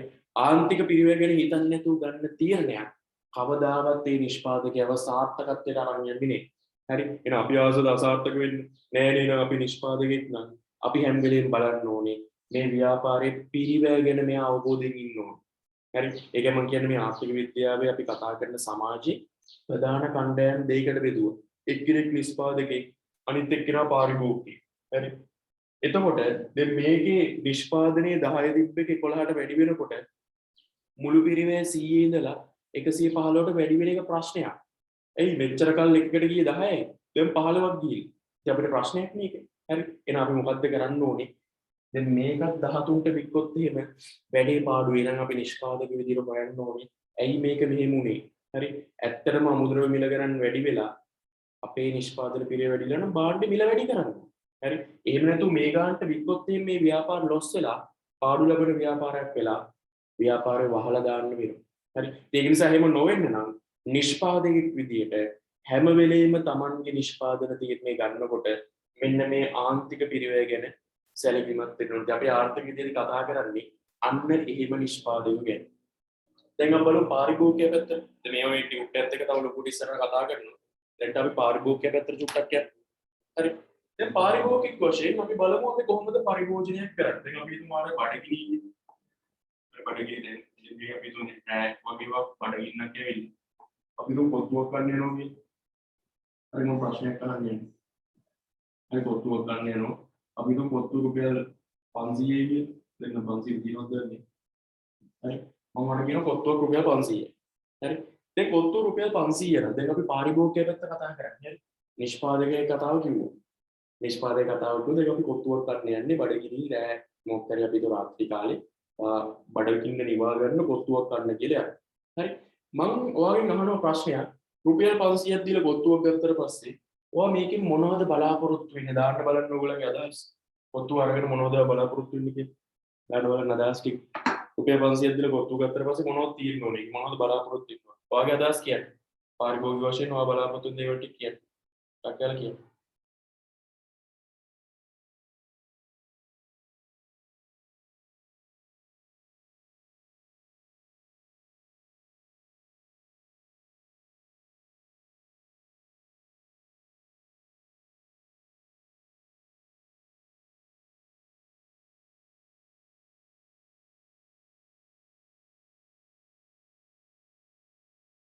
හරි කට්ටිය දාන උත්තරේදී ඒ වගේ අදහස් දාන්න. මොනවද වගේ අදහස්? ඒ කියන්නේ රුපියල් 500ක් දීලා කොත්තුවක් ගත්තට පස්සේ ඔයා මොනවද බලාපොරොත්තු වෙන්නේ? ටික දාන්න. ඔයා බලාපොරොත්තු වෙන දේවල් ටික දාන්න. දැන් අපි පාරිභෝගික පැත්තේ කතා කරමු. ඒතර ඔයා පාරිභෝගිකේ එනවා බලාපොරොත්තු වෙන දේවල් ටික දාන්න.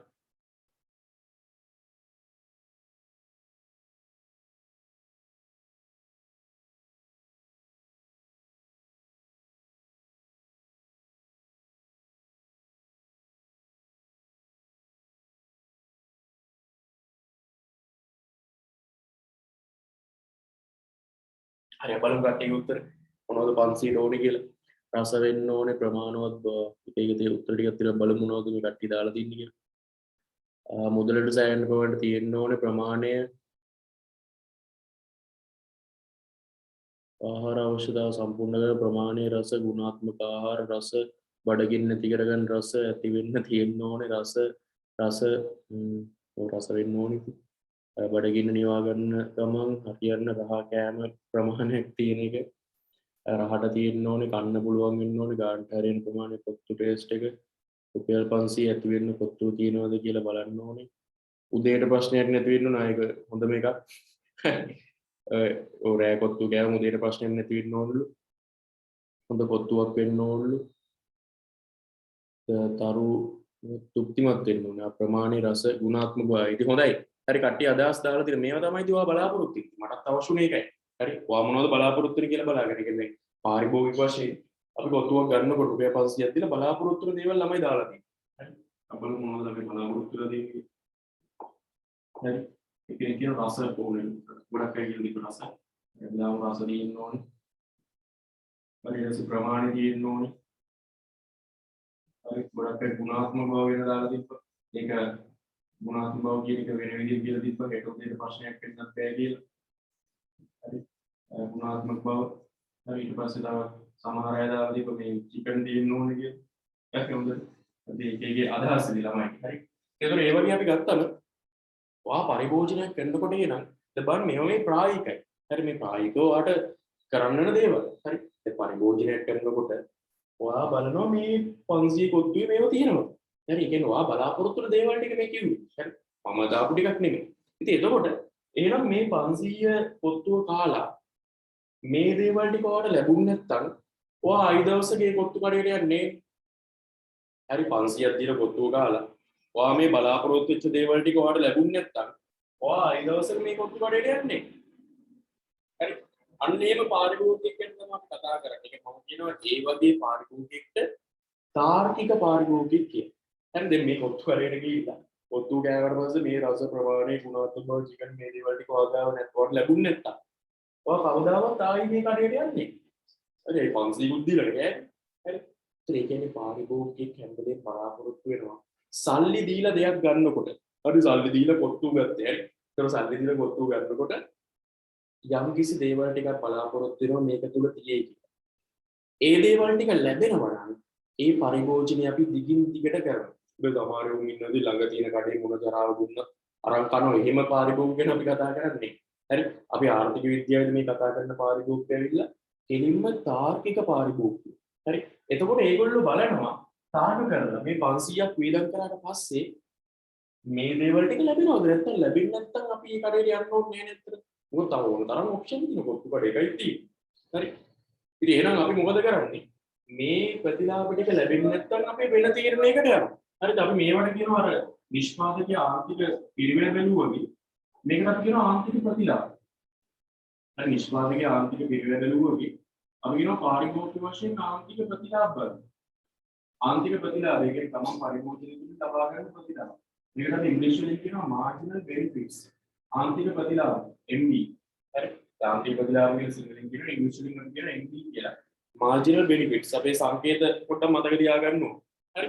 එහෙනම් දැන් බලන්න පාරිභෝගික වශයෙන් අපි කියන තාර්කික පාරිභෝගිකයෙක් කියන කොහොමද පරිභෝජනය කරන්නේ? ගෙවන ගානට හොඳම වටිනකමක් එයාට ලැබෙන්නේ. හරි. ඉතින් අපි එහෙනම් කියනවා මෙන්න මේ වගේ මේ නිෂ්පාදකයෝ ආන්තික පිරිවැය දිහා බලලා තීරණ ගන්න එක, පාරිභෝගික ආන්තික ප්‍රතිලාභ දිහා බලලා තීරණ ගන්න එක, අන්න ඒකට අපි කියනවා ආර්ථික විද්‍යානුකූලව සිටීම කියලා. ඒවා පුරුදු වෙන්න ඕනේ අන්න ඒක. මොකද අපි ඉකෝනොමි ඉගෙන ගන්නකොට ආර්ථික විද්‍යාව ඉගෙන ගන්නකොට අපි හැම වෙලේම මේ ආර්ථික විද්‍යාත්මකව සිටීම කියන එක අපිට වැදගත්. හරි. එහෙනම් ආර්ථික විද්‍යානුකූලව සිතලා තීරණ ගන්න එක අපිට වැදගත්. ඉතින් අපි නම් මේ විෂයේදී ඔයාට උගන්වන්නේ හැම වෙලේම කොහොමද ආර්ථික විද්‍යානුකූලව හිතන්නේ? එහෙනම් ඒකට පදනම තමයි මෙතනින් මම ඔයාලට අද දුන්නේ. හරි. එහෙනම් නිෂ්පාදකයෙක් වුණාම එයා යාගේ ආර්ථික පිරිවැය ගැන හිතන්න ඕනේ. මේ ඉතින් මම එක පෙන්නුවා. ඒකක 10ක් ඇදුවා මුළු පිරිවේ 100ක් ගියා. හරි. එතකොට එකකට 10යි. එහෙනම් එකක් 13 ගාන වික්කම සන්තෝෂයි පාඩුනේ. හරි. හැබැයි 11 වෙනි එක ඇදුවා. ඒක හදාගන්න 15ක් ගියේ. දැන් ඒකක් 13ට වික්කොත්. එතකොට වැඩේ පාඩු. ඒ මාරියන්නේ. හරි. ඒක නිසා අපි කියනවා නිෂ්පාදකයෙක් වුණාම මේ ආන්තික පිරිවේ ගැන මේ වැඩි කොන හදපුකට ගිය පිරිවේ. හරි. එන නිෂ්පාදකයෙක් වුණාම හැම වෙලේම Tamanගේ ආන්තික පිරිවේ MC නැත්නම් අපි කියනවා මාජිනල් කොස්ට් එක ගැන සැලකිලිමත් වෙන්න ඕන. හරි ආන්තික පිරිවේ නැත්නම් අපි කියන මාජිනල් කොස්ට් එක ගැන අපි සැලකිලිමත් වෙන්න ඕන. පාරිභෝගිකය ගත්තම එයා යාගේ ආන්තික ප්‍රතිලාභ ගැන සැලකිලිමත් වෙන්න ඕන. මාජිනල් බෙනිෆිට්ස් කියලා අපි කියනවා. හරි. අර ඔය කොට්ටු එව්වේ අපි. ඒව තමයි ආන්තික ප්‍රතිලාභ. ඒතර ඔයා මේවා තෘප්තිමත් නැත්නම් වෙන ඔප්ෂන් එකකට යනවා. හරි වෙන ඔප්ෂන් එකකට යනවා වෙන කඩේකට යනවා. හරි. ඒතර ඔයාගේ කඩේ ගත්ත 500 කොත්තුවේ මේවා ටික ලැබෙන්නේ නැත්නම් අපි මොකටද දුන්නේ කොත්තු වලියට ආයිය අපි යනවා වෙන කඩේකට. හරි. ඉතින් ඒක අපි කියන්නේ පාරිභෝගික වශයෙන් ආන්තික ප්‍රතිලාභ දිහා බලලා තමයි තීරණ ගන්න ඕනේ. මේ විල මේවට මේ ජීවත් වෙන්න කියලා දෙනව නෙමෙයි. මේ කොන්වල මේ දේවල් එක්ක තමයි අපි ඉස්සරහට යන්නේ. හරි. ඉතින් මම හිතන්නේ ඒකට පැහැදිලි. දැන් අද දවසේම මුකුත් ලියන්න නොදී වැඩේ නතර කරන්නේ නැහැ. හරි. ඔයාලට නෝට් එකක් දෙනවා සාමාන්‍යයෙන් මේකෙන් පස්සේ අපි සිලබස් එක ගැන කතා කරනවා. හරි. ඒක නිසා පොඩ්ඩක් හැමෝම තමන් ගාව තියෙන පොතේ හරි කොර්නල් වලට කියලා ගත්ත පොතේ ඊළ මාතෘකාව දාගන්න ආර්ථික විද්‍යානුකූලව සිටීම කියන අද දිනේ දාලා වැඩේ පටන් ගන්න. සුබ දිනයක්. හරි ජූනි 13 හරි 6/13 කියලා දිනේ දාලා ඒතර මතක තියාගන්න රිපෝට් ඉගෙන ගන්න පටන් ගත්තේ 6/13 අපි 6/13 කියලා දිනේ දාලා ලස්සනට මාතෘකාවක් දාන්න ආර්ථික විද්‍යානුකූලව සිටීම කියන ආර්ථික විද්‍යානුකූලව සිටීම ආර්ථික විද්‍යානුකූලව සිටීම කියලා මාතෘකාව දාන්න අපි පොඩි නෝට් එකක් මේකට දෙනවා. මොකද ලබන සතියේ විද්‍යාවට ටියුට් දීලා තියෙන්නේ. તો ටියුට් එකත් එක්ක වට ඇත හැකි. ඒතර අදට මේකේ පොඩි මාතෘකාවක් දාමු. ආර්ථික විද්‍යානුකූලව සිටීම කියලා පොඩි නිර්වචනයක් වාට දීලා මේකත් එක්ක වැඩේ ඉස්සරහට යන හදන ඊට පස්සේ අපි සිලබස් එක ගැන කතා කරනවා. අපේ වැඩ පිළිවෙල පන්ති ඇතුලේ කොහොමද කරන්න යන්නේ කියන එක කතා කරනවා. ඒ දේවල් ටික අපි ඊට පස්සේ අවසාන පැය භාගය තුල කතා කරන්නේ. මේ දේවල් ටික ඔයගේ ප්‍රශ්න වලට උත්තර දෙන ඒ වැඩ ටික තමයි අපි අවසාන පැය භාගය කරන්නේ. හැබැයි මේක වැදගත් මේක අපි ඉස්සෙල්ලා කරගෙන ඉස්සරහට යමු. හරි. හරි මාතෘකාව දැම්ම නේද ආර්ථික විද්‍යානුකූල සිටීම කියන්නේ. හරි අපි ලියමු මෙහෙම විතර. හරි පොඩි නිර්වචනයක් දෙන්න යන්නේ. ආර්ථික විද්‍යානුකූලව සිතනවා කියන්නේ මොකක්ද කියන එක ගැන පොඩි හැඳින්වීමක් වට කරන්න යන්නේ. හරි අපි ලියමු මෙහෙම. එතන ලියන්න නෝට් එක ලියන්න ඕනේ. හරි අපි ඊට පස්සේ මේ chart එක දාගෙන එතනින් එහාට යනවා. හරි අපි ආර්ථික විද්‍යානුකූල සිටීම නිර්වචනය කරන්න යන්නේ. ලියන්න මෙහෙම. ආර්ථිකයක් තුල නිර්වචනය අපි ලියමු. ආර්ථිකයක් තුල කටයුතු කරන නිෂ්පාදකයන් විසින් ආර්ථිකයක් තුල කටයුතු කරන නිෂ්පාදකයන් විසින් ආර්ථිකයක් තුල කටයුතු කරන නිෂ්පාදකයන් විසින් ආර්ථිකයක් තුල කටයුතු කරන නිෂ්පාදකයන් විසින් ආන්තික පිරිවැයේදී වචන වරහන් තුල MC කියලා දාගන්න ඕන. ආර්ථිකයක් තුල කටයුතු කරන නිෂ්පාදකයන් විසින් ආන්තික පිරිවැය පිළිබඳ ආර්ථිකයක් තුල කටයුතු කරන නිෂ්පාදකයන් විසින් ආන්තික පිරිවැය පිළිබඳ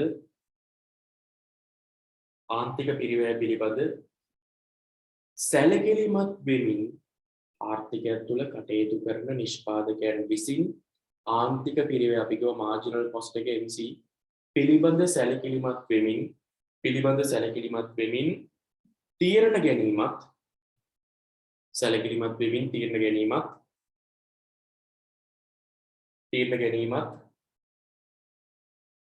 සැලකිලිමත් වෙමින් තීරණ ගැනීමත්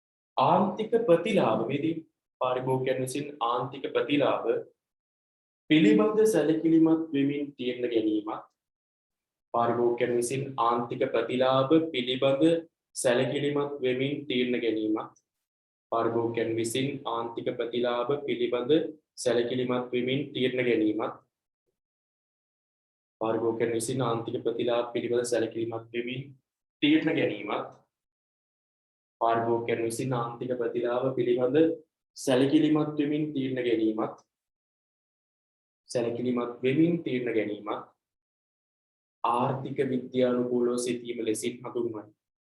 ආර්ථික විද්‍යානුකූලව සිටීම ලෙසින් හඳුන්වයි. ආර්ථික විද්‍යානුකූලව සිටීම ලෙසින් හඳුන්වයි. හරි ආර්ථික විද්‍යානුකූලව සිටීම ලෙසින් හඳුන්වයි.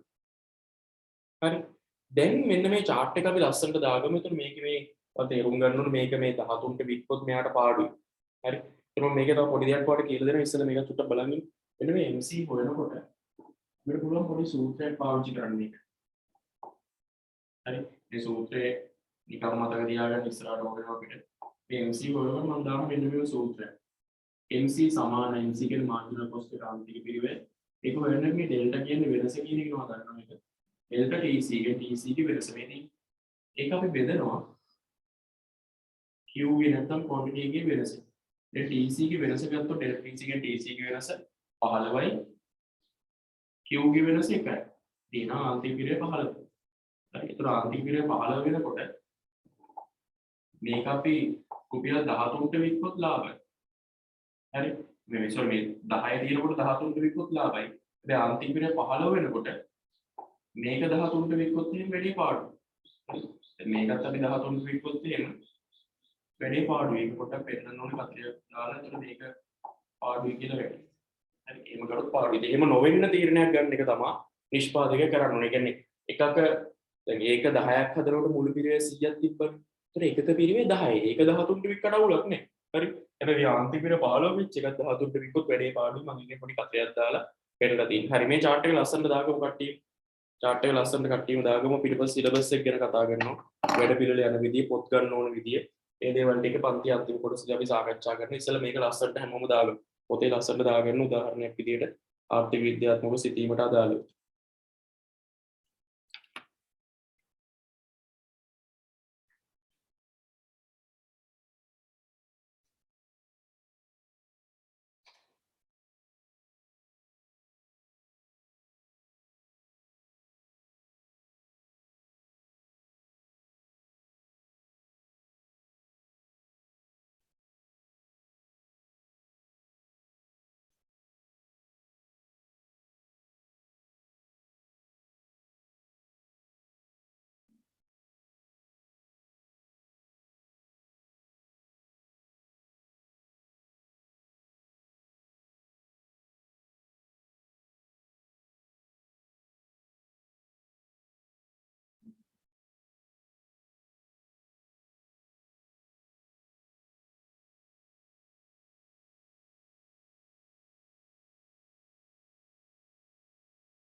හරි මම හිතනවා වෙලාව ඇති කියලා. ප්‍රශ්නත් අහලා තියෙනවා මේ අතරතුර. RS කියලා තියෙන රුපියල්ද කියලා ඔව්. හරි RS කියලා තියෙන රුපියල්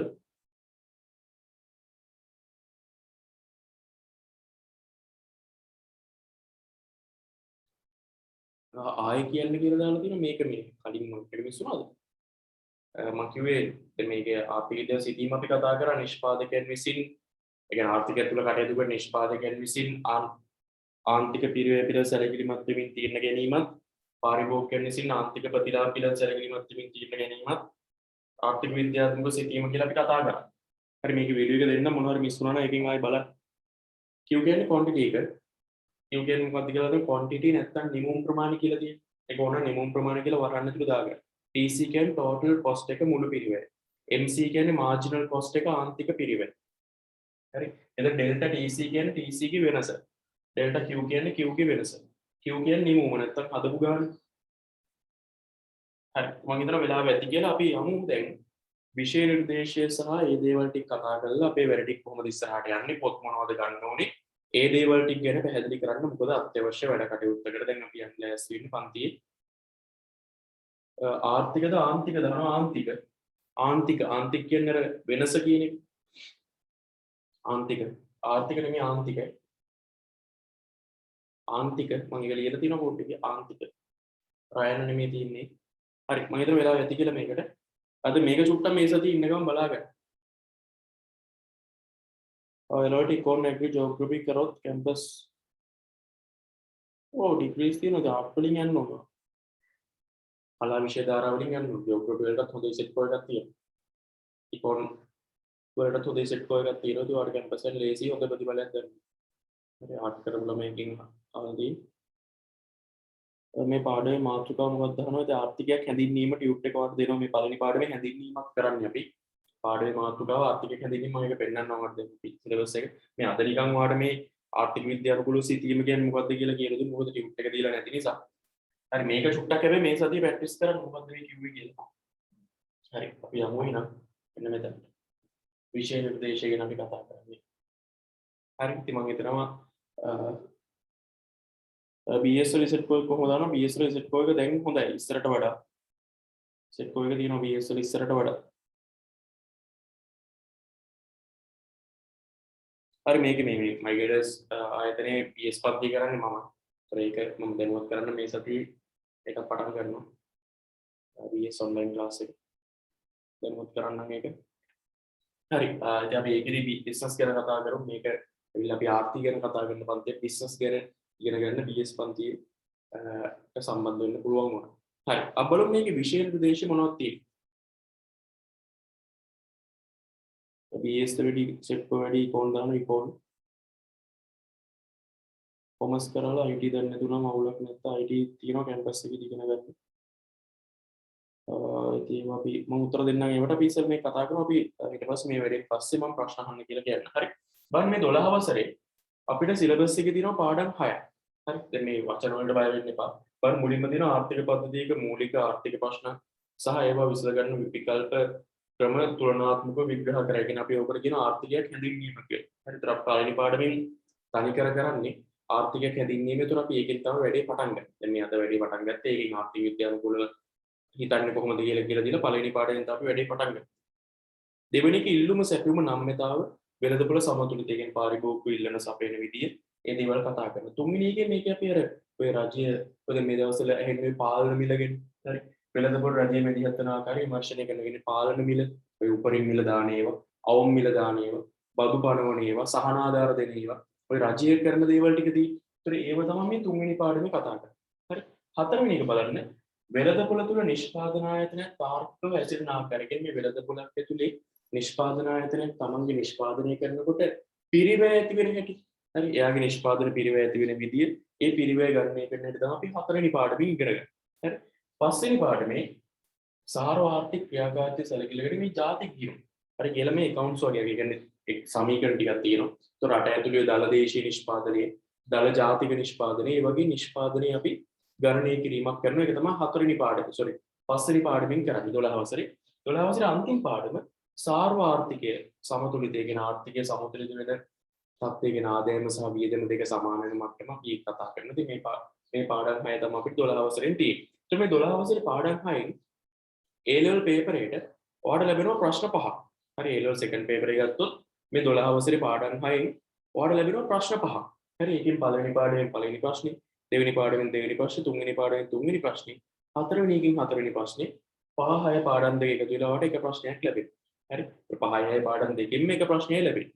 ඒක සමන් කිව්වේ එක A level දෙවෙනි paper එක ගත්තම ඔයාලට ප්‍රශ්න 10ක paper එකක් ලැබෙනවා. හරි ඉක්කොන්වල දෙවෙනි paper එක ගත්තම ප්‍රශ්න 10ක paper එකක් ලැබෙන්නේ. ඒකේ කොටස් දෙකක් තියෙනවා A කොටස සහ A කොටස කියලා. ඒතර A කොටස තමයි 12 අවසරේ ප්‍රශ්න තියෙන්නේ.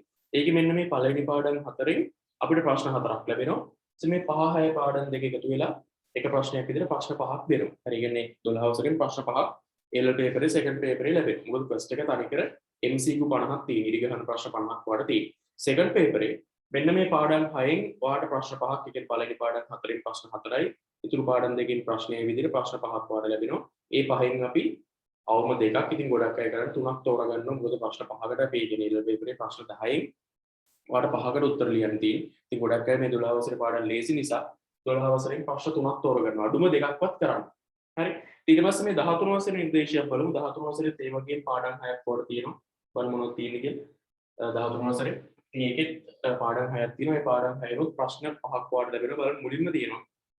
මුදල් හා මිල මට්ටම් වල හැසිරීම හඳුනා ගැනීමේ ආර්ථික ක්‍රියාකාරීත්වයට බැංකු පද්ධති දායක වන ආකාරය විස්තර කරයි. කියන්නේ මුදල් බැංකු ගැන, උද්දමනය ගැන, වාණිජ බැංකු ගැන මේ පාඩමේදී වරු ගන්න. මේ ලැබිලා මේ 13 වසරේ පාඩම් නියම පාඩම් ඉතින් ආර්ථික ගැන උද්දම අවබෝධයක් ලැබෙන වඩ ජොබ් එකක් කරලා තියෙන සෑහෙන්න වැදගත් වෙන පාඩම් ටිකක් මේකේ තියෙනවා. හරි. ඉතින් මේ උසස් පෙළ ආර්ථික විද්‍යාව ඉගෙන ගන්න ලැබිලා තියෙනවා. හරි සෑහෙන්න වටිනා කියන දේවල් ටික ඉගෙන ගන්න පුළුවන් විෂය නිර්දේශයක් මේවට තියෙන්නේ. ඒ chance එක හරියට පාවිච්චි කරන්න. හරියට මේ ඉගෙන ගත්තොත් අර මම කිව්වේ ඒ රෝල් කාලේ අපි ඉගෙන ගන්න ඕනේ සල්ලි හම්බ කරන්න පුළුවන් විෂයක්. ඉතින් මේකෙදි මෙහෙම විෂයක්. يعني මොකද දැන් අපිට මේ අනාගතේ උරතල් වෙන්න නෙමෙයි මේ ඉගෙන ගන්න. හරි.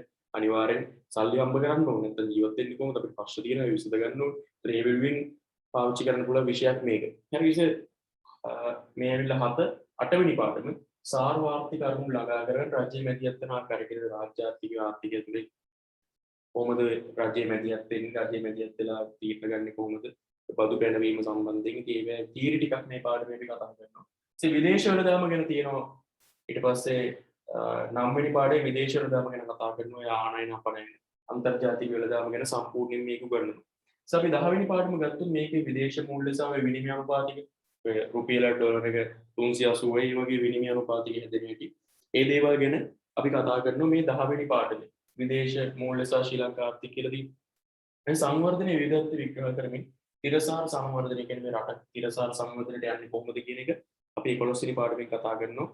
ඊට පස්සේ 12 වෙනි පාඩමේ ශ්‍රී ලංකාවේ ආර්ථික විවෘත සහ ප්‍රතිපත්ති පිළිබඳ තුලනාත්මකව විමර්ශනය කරනවා. කියන්නේ රටේ ආර්ථිකය ශ්‍රී ලංකා ආර්ථිකය ගැන අන්තිම පාඩමෙන් වට උගන්වනවා. මම මේ සිලබස් එක වට පෙන්නන්නේ. මොකද ඔයා ඉගෙන ගන්න යන්නේ මෙන්න මේ සිලබස් එක කියන එක ගැන අවබෝධයක් දෙන්න. ඒතර 12 වසරේ පාඩම් 6යි 13 වසරේ පාඩම් 6යි තියෙනවා. ඒතර මම කිව්වා ඒ level second paper එකේ ප්‍රශ්න 10ක් ලැබෙනකොට 13 වසරේ ප්‍රශ්න 5ක් ලැබෙනවා. මේ එක පාඩම් වල එක ප්‍රශ්න ගානේ අන්තිම පාඩම් දෙකේ එකතු කරලා එක ප්‍රශ්නයක් ලැබෙනවා. ගොඩක් ළමයි කරන්නේ මේ 13 වසරේ ප්‍රශ්න දෙකක් කරලා 12 වසරේ ප්‍රශ්න තුනක් කරන එක. මොකද 13 පාඩම් වලට වඩා 12 පාඩම් ලේසි නිසා. ඉතින් මේවා හරියට ඉගෙන ගත්තොත් මෙන්න මේක තමයි වැදගත්ම දේ. වාගේ සෙට් කෝ එවරිතින් හොඳ ඒකක් ගත්තා නම් ඊපෝන් වලට අනිවාර්යෙන් කැම්පස් යන්න ලොකු වැදගත්කමක් මේකෙන් වෙනවා. මොකද හොඳ සෙට් කෝ එකක් මේ විෂයේදී.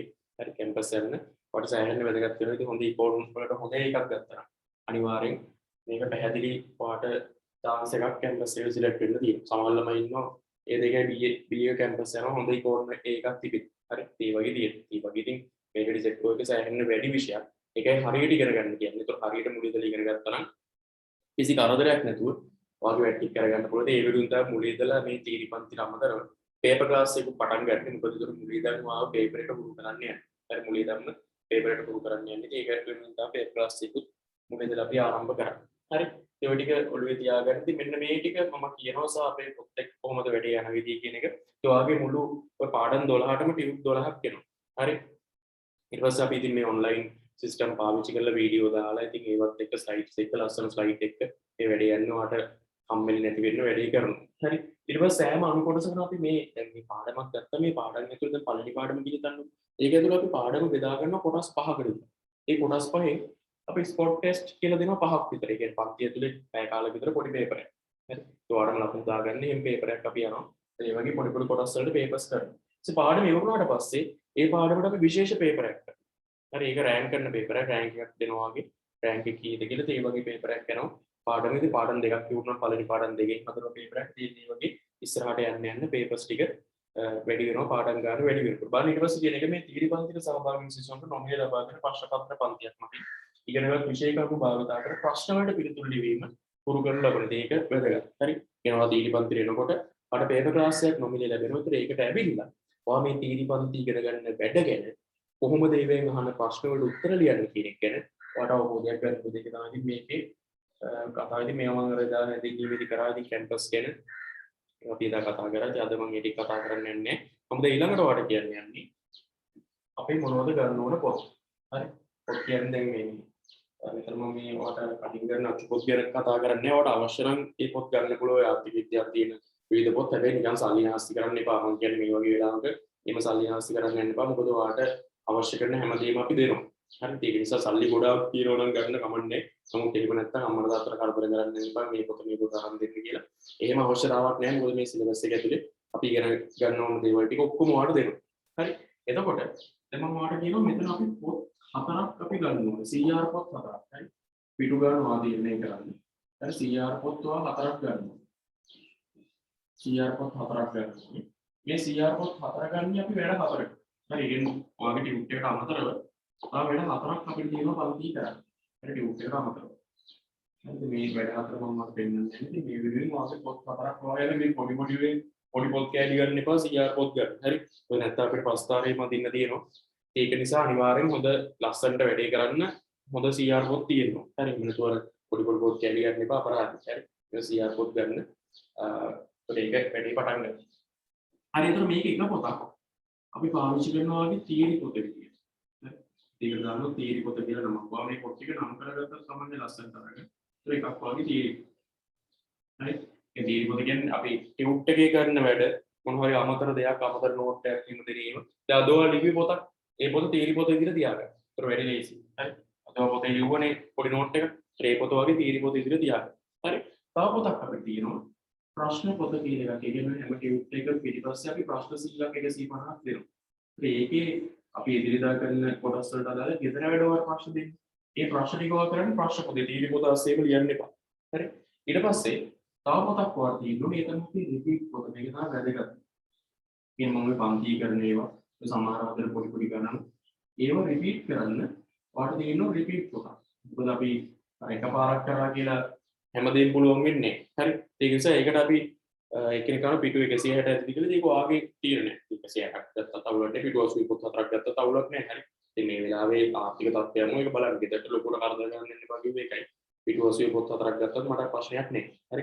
ඒක නිසා ඔයාට ගෙදර තත්ත්වය අනුව ඒක තීරණය කරන්න. හරි. මොකද ගෙදරට ලොකුට කරදර කරන්න යන්න එපා. ඔයාට මේ වෙලාවේ අත්‍යවශ්‍යම සාමාන්‍ය පොත් දෙකක් විතර. හරි. තීරි පොතයි ප්‍රශ්න පොතයි විතරයි. අනිත් දෙක අපි රිපීට් වැඩ ඊට පස්සේ මේක ඕනේ පේපර් ක්ලාස් එක. හරි. ඔය මේ වෙලාවේ ප්‍රශ්නයක් තියෙනවා නම් ඕක කරේ පොත් දෙකක් ගන්න දෙන්නට. මේක ඇවිල්ලා පේපර් ක්ලාස් පොත. හරි. මේක ඇවිල්ලා පේපර් ක්ලාස් පොතේ දැනට ඕනේ ඉතින් තීරි පොතයි ප්‍රශ්න පොතයි විතරයි. මොකද තීරි පොතේ වැඩ වලටයි ප්‍රශ්න කරන්න ප්‍රශ්න පොතයි විතරයි දැනට අත්‍යවශ්‍ය. ඒ නිසා අපි පේපර් ක්ලාස් එක පටන් ගන්න ඕනේ ටික දවසක් යනවා. ටික දවසක් කියන්නේ දවස් දෙක තුනක් යනකොට වැඩ ටිකක් පොඩ්ඩක් කරනකොට පේපර් ක්ලාස් එක පටන් ගන්න. මොකද නැත්නම් වැඩ කරන්න තු ප්‍රශ්න කරන්න නේ. අපි තීරි කොටස් ටිකක් ඉස්සරහට ගියාට පස්සේ පේපර් ක්ලාස් එක පටන් ගන්නකොට ඒකෙන් තමයි ගොඩක් මේ පේපර් ක්ලාස් එක කරන්නේ ටික ඔක්කොම මේක රිපීට් කරන්න ඕනේ. පේපර් ක්ලාස් එකේ පන්ති ප්‍රශ්න පහක් කරොත් එහෙම ඒ ප්‍රශ්න පහම මේකේ ඒකේ දාන පිටුවසු ඉක්මනට හරි පිටුවසු ඉක්මනට ඉවරනවා තමයි මම කිව්වේ වාට සම්පූර්ණ නම් පිටු 200 හරි 500 හරි ගන්න ප්‍රශ්නයක් නැහැ. හරි. පිටු 500 ක තිබ්බත් වැඩි වෙන්නේ නැහැ. හරි. ඒක නිසා ඒක ප්‍රශ්නයක් නේ මම කිව්වා වාතීරණය කරන්න පිටු ගන්න මොකද මම කිව්වේ මේ මොහොතේ ගෙදර ආර්ථික තත්ත්වය අනුව වාතීරණය කරන්න ගන්න පොතේ පිටු ගන්න කීයද ලොකු පොත් ගන්න පුළුවන් නම් හොඳයි. හරි. හැබැයි එහෙම නැත්නම් කරදර කරන්න යන්න එපා. පිටු 80 පොත් දෙකක් ගත්තත් දැනට ඇතිනේ අපිට. හරි. ඊට පස්සේ බලමු ඉවර වෙයි. හරි. හැබැයි අර ඔයාලා හැකියාවක් තියෙනවා ලොකු පොත් ගත්තට කිසි ප්‍රශ්නයක් නැහැ. හරි. ඒක මම කිව්වේ දැනට අපිට අත්‍යවශ්‍ය වෙන්නේ මේ තීරි වැඩේට පොතක් ඕනේ. ප්‍රශ්න ටික කරන්න පොතක් ඕනේ දැනට. මේ ඕන වෙන්නේ තව සති 3කින් විතර. හරි නම් ඔයාලට හැකියාව තියෙනවා එකපාර පොත් ටික අරගෙන නම් කරලා ලස්සනට තියාගන්න. මොකද පේපර් ක්ලාස් එක පටන් ගන්නකොට තව දවස් 2-3ක් යයි. මොකද තීරි පන්තිය වැඩ ටිකක් ඉවර කරලා පස්සේ තමයි අපේ පේපර් ක්ලාස් එකට එන්නේ. ඒතර පේපර් ක්ලාස් එකේ කරන වැඩ ටික කොහොමද ඔක්කොම අපි මේකේ රිපීට් එකක් කරන්නේ. හරි පේපර් ක්ලාස් එකේ කරන වැඩ ටික ඔක්කොම අපි මේකේ රිපීට් එකක් කරන්න ඕනේ. ඒකයි රිපීට් පොත් තියෙනවා. වැඩියෙන්ම යන්නේ මොකේද? වැඩියෙන්ම යන්නේ අතර මෙන්න මේ දෙකට තමයි. පේපර් ක්ලාස් එකේ පොතේ මේ ඔක්කොම වැඩියෙන් යනවා. මොකද පේපර් ක්ලාස් එකේ කරන්නේ ඔක්කොම රිපීට් කරනවා. ප්‍රශ්න පොතට වැඩි මේක තමයි වැඩි යන්නේ නැත්තේ. තීරි පොත මොකද අපි තීරි පොත තියාගන්න අත්‍යවශ්‍ය වුණා. මොකද ටියුට් එකකින් වැඩ යන්නේ. හරි ටියුට් එකෙන් වැඩ යන්නේ. අත්‍යවශ්‍ය වැඩකට තමයි මේක ඕනේ වෙන්නේ. හරි ඒ හැරෙදි ප්‍රශ්න පොතේ ප්‍රශ්න ගොඩක් කරන්න තියෙනවා. මේ කරන ඒවා මේකේ ඔක්කොම රිපීට් කරනවා. ඉතින් මේ දෙකම එකම වගේ ඕනේ. ඒක නිසා ඉතින් ඔයාට එහෙම කියන්න බෑ තීරි පොත් තමයි පොඩ්ඩක් වැඩි ඕන වෙන්නේ නැත්නම් අනිත් ඒවා ඔක්කොම ඕනේ. අද ඔයා තීරණය කරන්න. ඒක මම පිටු ගන්න මම කියන්නේ නැත්තේ ඒකයි. ඔය මට එහෙම කියන්න බෑ මේ වෙලාවේ. හරි මොකද ඒක. කෙනාට එක තත්ත්වෙ වෙන්න පුළුවන් මේ මොහොතේ. හරි මොකට මම ආපු කාලයක අපි ඉන්නේ. ඒක නිසා මට එහෙම බලෙන් ඔයාට එහෙම ගන්න කියලා කියන්න බෑ. ඒක ඔයා තීරණය කරන්න ඕනේ කිව්වේ ඒකයි. හැබැයි අර වැඩ ටික අපි හරියට කරමු. හරි වැඩ ටික මුල ඉඳන් හරියට කරගෙන යමු. එතකොට ඔය තියෙන ප්‍රශ්න විසඳ ගන්න පුළුවන්. හරි මොකද එක එක කෙනාට එක එක විදිහේ ප්‍රශ්න මේ වෙලාවේ තියෙනවා. හරි මට ඇතුළු ඔයගොල්ලෝ හැමෝටම මේ වෙලාවේ විවිධ ප්‍රශ්න තියෙනවා. හැබැයි විවිධ ප්‍රශ්න ඔක්කොගෙම අපිට ගොඩ යන්න තියෙන හොඳම දේ තමයි හොඳට ඉගෙන ගන්න.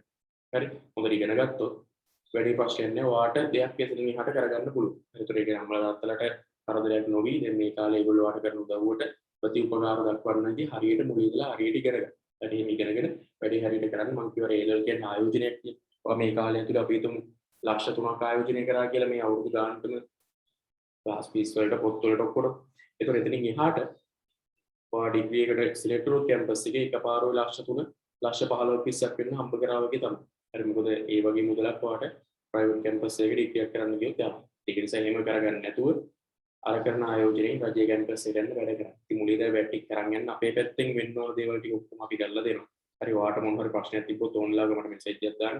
මම මේ වෙලෙම රිප්ලයි කරේ නැත්නම් අනිවාර්යෙන්ම රිප්ලයි කරනවා දවස් ඇතුළත. ඒතර ඒ වගේ තියෙන ප්‍රශ්න ඔක්කොම විසඳගෙන මුලින්දා මේ වැටි හරියටම කරගෙන යන්න. හරි ඒක වැදගත්. ඉතින් මට මෙසේජ් එකේම දාලා තියන්න මොන හරි ප්‍රශ්නයක් තියෙනවා නම් අහලා තියන්න. මොන හරි මම කවුරුත් නම් දෙක ලිව්වා. මොන හරි ගැටලුවක් තියෙනවා මට මෙසේජ් එකක් දාන්න. මොකද අපේ වෙලාවට දැන් වීඩියෝ වෙන නිසා මේ නම්බරයට මෙසේජ් එකක් දාන්න මම රිප්ලයි කරන්නම්. ඔයාගේ විශේෂ සම්බන්ධ ප්‍රශ්න ඒවත් මේකට දාන්න. ඒත් මම රිප්ලයි කරන්නම්. ඒතර ඒ වගේ ඔයාගේ දැන් අපි ඉස්සරහට පාඩම උගන්වගෙන යනකොට ඉස්සරහට වැටික් කරන් යනකොට ඒකේ එන ප්‍රශ්නත් ඔයා මට කතා කරලා අහන්න. හරි? කියන්නේ මොනවා හරිද මේ ලෙවල් කරනවා කියන්නේ අර පස්සේ ලැබුක පස්සේ විසඳගමු. එහෙම බෑ. හරි? දැන් නම් ප්‍රශ්නේ ඉන්නේ අද මේක විසඳගන්න. ඔය නැත්නම් ඉස්සරහට යන්න අමාරුයි. පන්ති ගාසු කීයද කියලා අහනවා. ඒක පොඩ්ඩක් ඔයගලන්ට ආයතනෙන් දැනුවත් කරා ඒක ලොකු මුදලක් වෙන්නේ නැහැ. මම හිතන්නේ ජීවුම් කරන විශේෂදී කිව්වනම් මේ මුදලම තමයි වැටෙන්නේ. පොඩ්ඩක් මම මේක ආයතනයත් එක්ක කතා කරලා ඔයගලන් ගෲප් එකට ඒක දාන්න කියලා කියන්නම් පන්ති ෆීස් එක. ඒක දැනුවත් කරයි. හරි? ආයතනෙන් දැනුවත් කරයි. මොකද ආයතනෙත් එක්ක වැඩ යන නිසා ඒක මම චුට්ටක් කියන්නම් ක්ලාස් එකට ඔයගලන්ට දැනුවත් කරන්න කියලා. හරි? ඒතර මේකට මම මෙසේජ් එකක් දාන්න කි මොන හරි ප්‍රශ්න තියෙනවා නම් ඒවා මේකට මෙසේජ් එකක් දාන්න අපි ඉස්සගම. ඒතර ලබන සතියේත් අපි සවුන්ද උදේ දැනට ඒ කියන්නේ පාසල් පටන් ගන්නකම් ඔයගොල්ලන්ගේ පන්ති යන්නේ සවුන්ද උදේ ඒතර 8:10යි. දෙම ඉගෙන ගන්න තියෙන ඉකෝන් වලින් සතිය පටන් ගන්න තියෙන උදේම ඉගෙනගෙන ඒතකොට එහෙම වැඩේ පටන් ගමු. පේපර් ක්ලාස් එකේ වෙලාව මම දැනුවත් කරන්න. ඒක මම ගොඩක් වෙලාවට ෆික්ස් ටයිම් එකම ගනී පේපර් ක්ලාස්. මොකද පේපර් ක්ලාස් උදේ සාමාන්‍යයෙන් දාන්නේ රැට. හරි? ඒකට හේතුව ඔයගොල්ලෝ දැන් ඉස්කෝලේ යනකොට හරි වෙන පන්ති හැටියේ තියෙනකොට ඒව ඉවර වෙලා ගෙදර ඇවිල්ලා ඕන කෙනෙක්ට එන්න පුළුවන් ටයිම් එක තමයි පේපර් ක්ලාස් වැඩේ. හරි? හැබැයි මේ උදේ තියෙන පන්ති පාසල් පටන් ගන්නකොට හවසට වැඩේ. ඒක නිසා ඒක ගැන බය වෙන්නත් එපා. අයි ගැටලුවක් නැහැ. ඒතරේ වැඩ ටික හරියට කරගෙන යන්නේ නම් මම අද කියලා දීපු ටික අපි චුට්ටක් ආයෙ පොඩ්ඩක් බලමු මොකද මේ දීපේව ටික. හරි මේකේ මේ අපි අර ආර්ථික විද්‍යාව ඉගෙන ගන්න එකේ ප්‍රායෝගික වැදගත්කම ගැන උද්දමනය ගැන පොඩි කතාවක් කිව්වා. ඊට පස්සේ අපි කතා කරා මේ විෂය නිර්දේශන 70ක් තියෙන 30ක් තමයි පොඩි පොඩි ගණන් තියෙන්නේ කියලා. ඊට පස්සේ අපි කතා කරා මේකේ හිඟකම ගැන. හරි වැදගත් හිඟකම මම කියවර හිඟකම තමයි ආර්ථික විද්‍යාවේ කේන්ද්‍රීය ප්‍රශ්නේ කියන්නේ. ඒතර හිඟකම කියන්නේ මේ ගෑස් නැති එක පෙට්‍රල් නැති එක ඒව නෙමෙයි. ඒ වැවිලා වෙළඳ පොළට බඩුවාවට පස්සේ ඉන්කම් නැති වෙනවා. මේක එහෙම එකක් නෙමෙයි. හරි. රටේ තියෙන සම්පත් වලට සාපේක්ෂව උමනා වැඩි. ඒක තමයි ඉන්කම් අපි ඉස්සරහට තව ඉගෙන ගන්නවා. හරි. ඊට පස්සේ මෙන්න මේක තමයි අපි අද කතා කරපු ප්‍රධානම මාතෘකාව. මේක ඉතින් අපි දාගත්ත මම හිතනවා ඔයාලට ආර්ථික විද්‍යාව පුළුවන් හිතනවා කියන්නේ මොකක්ද කියලා පැහැදිලි වෙන්නේ නැති කියලා නිෂ්පාදකයෙක් වුණාම ආන්තික පිළිවෙලත් එක්ක තීරණ ගන්න එක පාරිභෝගික වුණාම ආන්තික ප්‍රතිලාභත් එක්ක තීරණ ගන්න එක. මේ ටික හොකට බලන්න. ඊට පස්සේ මම මේ පොත් ටික ගැන කිව්වා. මම කිව්වේ මේක අත්‍යවශ්‍ය අපිට තාම පළවෙනි පොත් එක විතරයි. ඔයාලට හැකියාවක් තියෙන පොත් හතරම අරගෙන ලස්සනට කවරයක් එහෙම දාලා නම් කරලා තියාගන්න පොත් හතර. නැත්නම් දැනට පොත් එකක් අරගෙන වැඩි පටන් ගන්න. අපි තව සති දෙකකින් තුනකින් තමයි පේපර් ක්ලාස් එක පටන් ගන්න. ඒතකොට ඒකට පේපර් ක්ලාස් එක පොතක් ඕනේ. හරි. ඒතකොට පන්තියට සම්බන්ධ වෙන දිගටම යාළුවන්ට දැනුවත් කරන්න වැඩිත් එක එකතු වෙන්න කියලා. මොකද ඔන්ලයින් පන්තිය එක්ක සම්බන්ධ වෙන එක ඔයාලට මේ කාලේ හොඳම දෙයක්. හරි. මොකද හේතුව වියදම අතින් හැමදේම අතින් අඩුයි. ඒතකොට ඔන්ලයින් ක්ලාස් එකට එන එක මේ කාලේ හොඳම තීරණයක් මේ දවස්වල ගන්න ඕන. ඒක නිසා ඒතකොට යාළුවන්ටත් ඒක දැනුවත් කරන්න. ඉතින් පන්තිය දිගට මේ දවස් වෙනකම් ඔන්ලයින් යනවා. ඒතකොට ඔයාලට අවශ්‍ය සියලු දේවල් මම කරලා දෙන රෙකෝඩින්ග් උත් දෙනවා. රෙකෝඩින් දෙනවා කියලා හරියට රෙකෝඩින් දෙනවා. ඒතකොට සියලු අවශ්‍ය දේවල් ටික ඔක්කොම මේ පන්තිය තුල වෙනවා. විශේෂයෙන් තමයි ඔයාලට මම ප්‍රශ්නයක් තියෙනවා පෞද්ගලිකම එක කියලා දෙන්න. හරි. ඒක තමයි විශේෂම දේ. ඒතකොට ඒක ඔයාලට සමහරට වෙන නොලැබෙන දෙයක් වෙන්න පුළුවන්. හැබැයි මගේ පන්තිය එනකොට ඔයාලට මොන ප්‍රශ්නයක් තියෙනකොට ඒක මම තනියෙන් හරි ඔයාලට විසඳලා දෙන්න. ඒ මොන ප්‍රශ්නයක් එකේ මම කියන නම්බර් එක දාන්න. නම දාන්න මෙසේජ් එකක් දාන්න. ඒතකොට මම සෙව් කරගන්නම් නම්. ඒතකොට ඔයාලට මොනවද තියෙන ප්‍රශ්න ඕන එකක් දාන්න. වෙනම නම්බර් එකක් තියෙනවද මේ විදිහට මගේ මම පාවිච්චි කරන නම්බරේ ඔයාලට මට ප්‍රශ්න මොනවාද තියෙනවා මේකට තමයි දාන්න ඕනේ. හරි. ඒතකොට ඒකට මෙසේජ් එකක් දාන්න. ඉතින් අපි ඒතකොට අද දවසේ නම් මේ ආරම්භක වැඩසටහන මම හිතනවා සාර්ථකයි කියලා අපි අවශ්‍ය දේවල් ටික ඔක්කොම මම කියලා දුන්නා. හැබැයි ලබන සතිය අපි නිබන්ධනෙත් එක්ක වැඩි ඉස්සරහට යන නිබන්ධනේ ඔයාලට දෙනවා.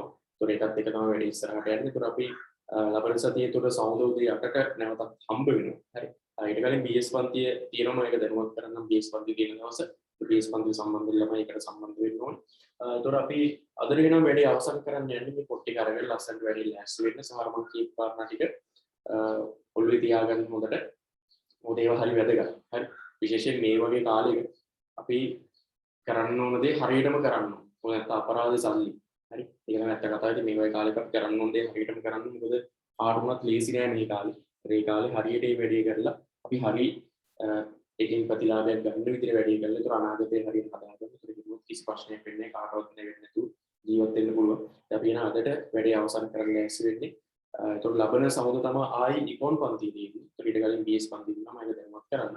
ඊට පස්සේ පේපර් ක්ලාස් එක දවස් මම සති දෙකකින් විතර තමයි ඒක පටන් ගන්නේ. මොකද අපි තීරි කොටස් ටිකක් ඉවර කරන්න ඕනේ. ඒක ඉවර කරලා පස්සේ තමයි පේපර් ක්ලාස් එක ආරම්භ කරන්න. ඒතර ඒක තියෙන දවස් අපි සාකච්ඡා කරගමු. අපි අදට වැඩේ අවසන් කරන්න හදලා ඉතින් මොම දැන් අද අපිට ඉතින් වැඩේ හරියට කරගත්ත කියලා විශ්වාස කරන මොනවද ප්‍රශ්න තිබුත් මට මෙසේජ් එකක් දාන්න. අපි ලබන සහෝදරය නැවත හමු වෙමු ඉතින්. සුබ දවසක් හැමෝටම ඉතින් හොඳට වැඩ ටික කරගෙන සන්තෝෂයෙන් ඉන්න ඕගොල්ලෝ ගෙදර ඉන්න කාලෙ මේ ටික. හරි. අපි ඊළඟ දවසේ නැවත හමු වෙමු මොනවද ප්‍රශ්න තිබ්බොත් මට කතා කරන්න. එහෙනම් අදට වැඩේ අවසන්. ජය වේවා හැමෝටම.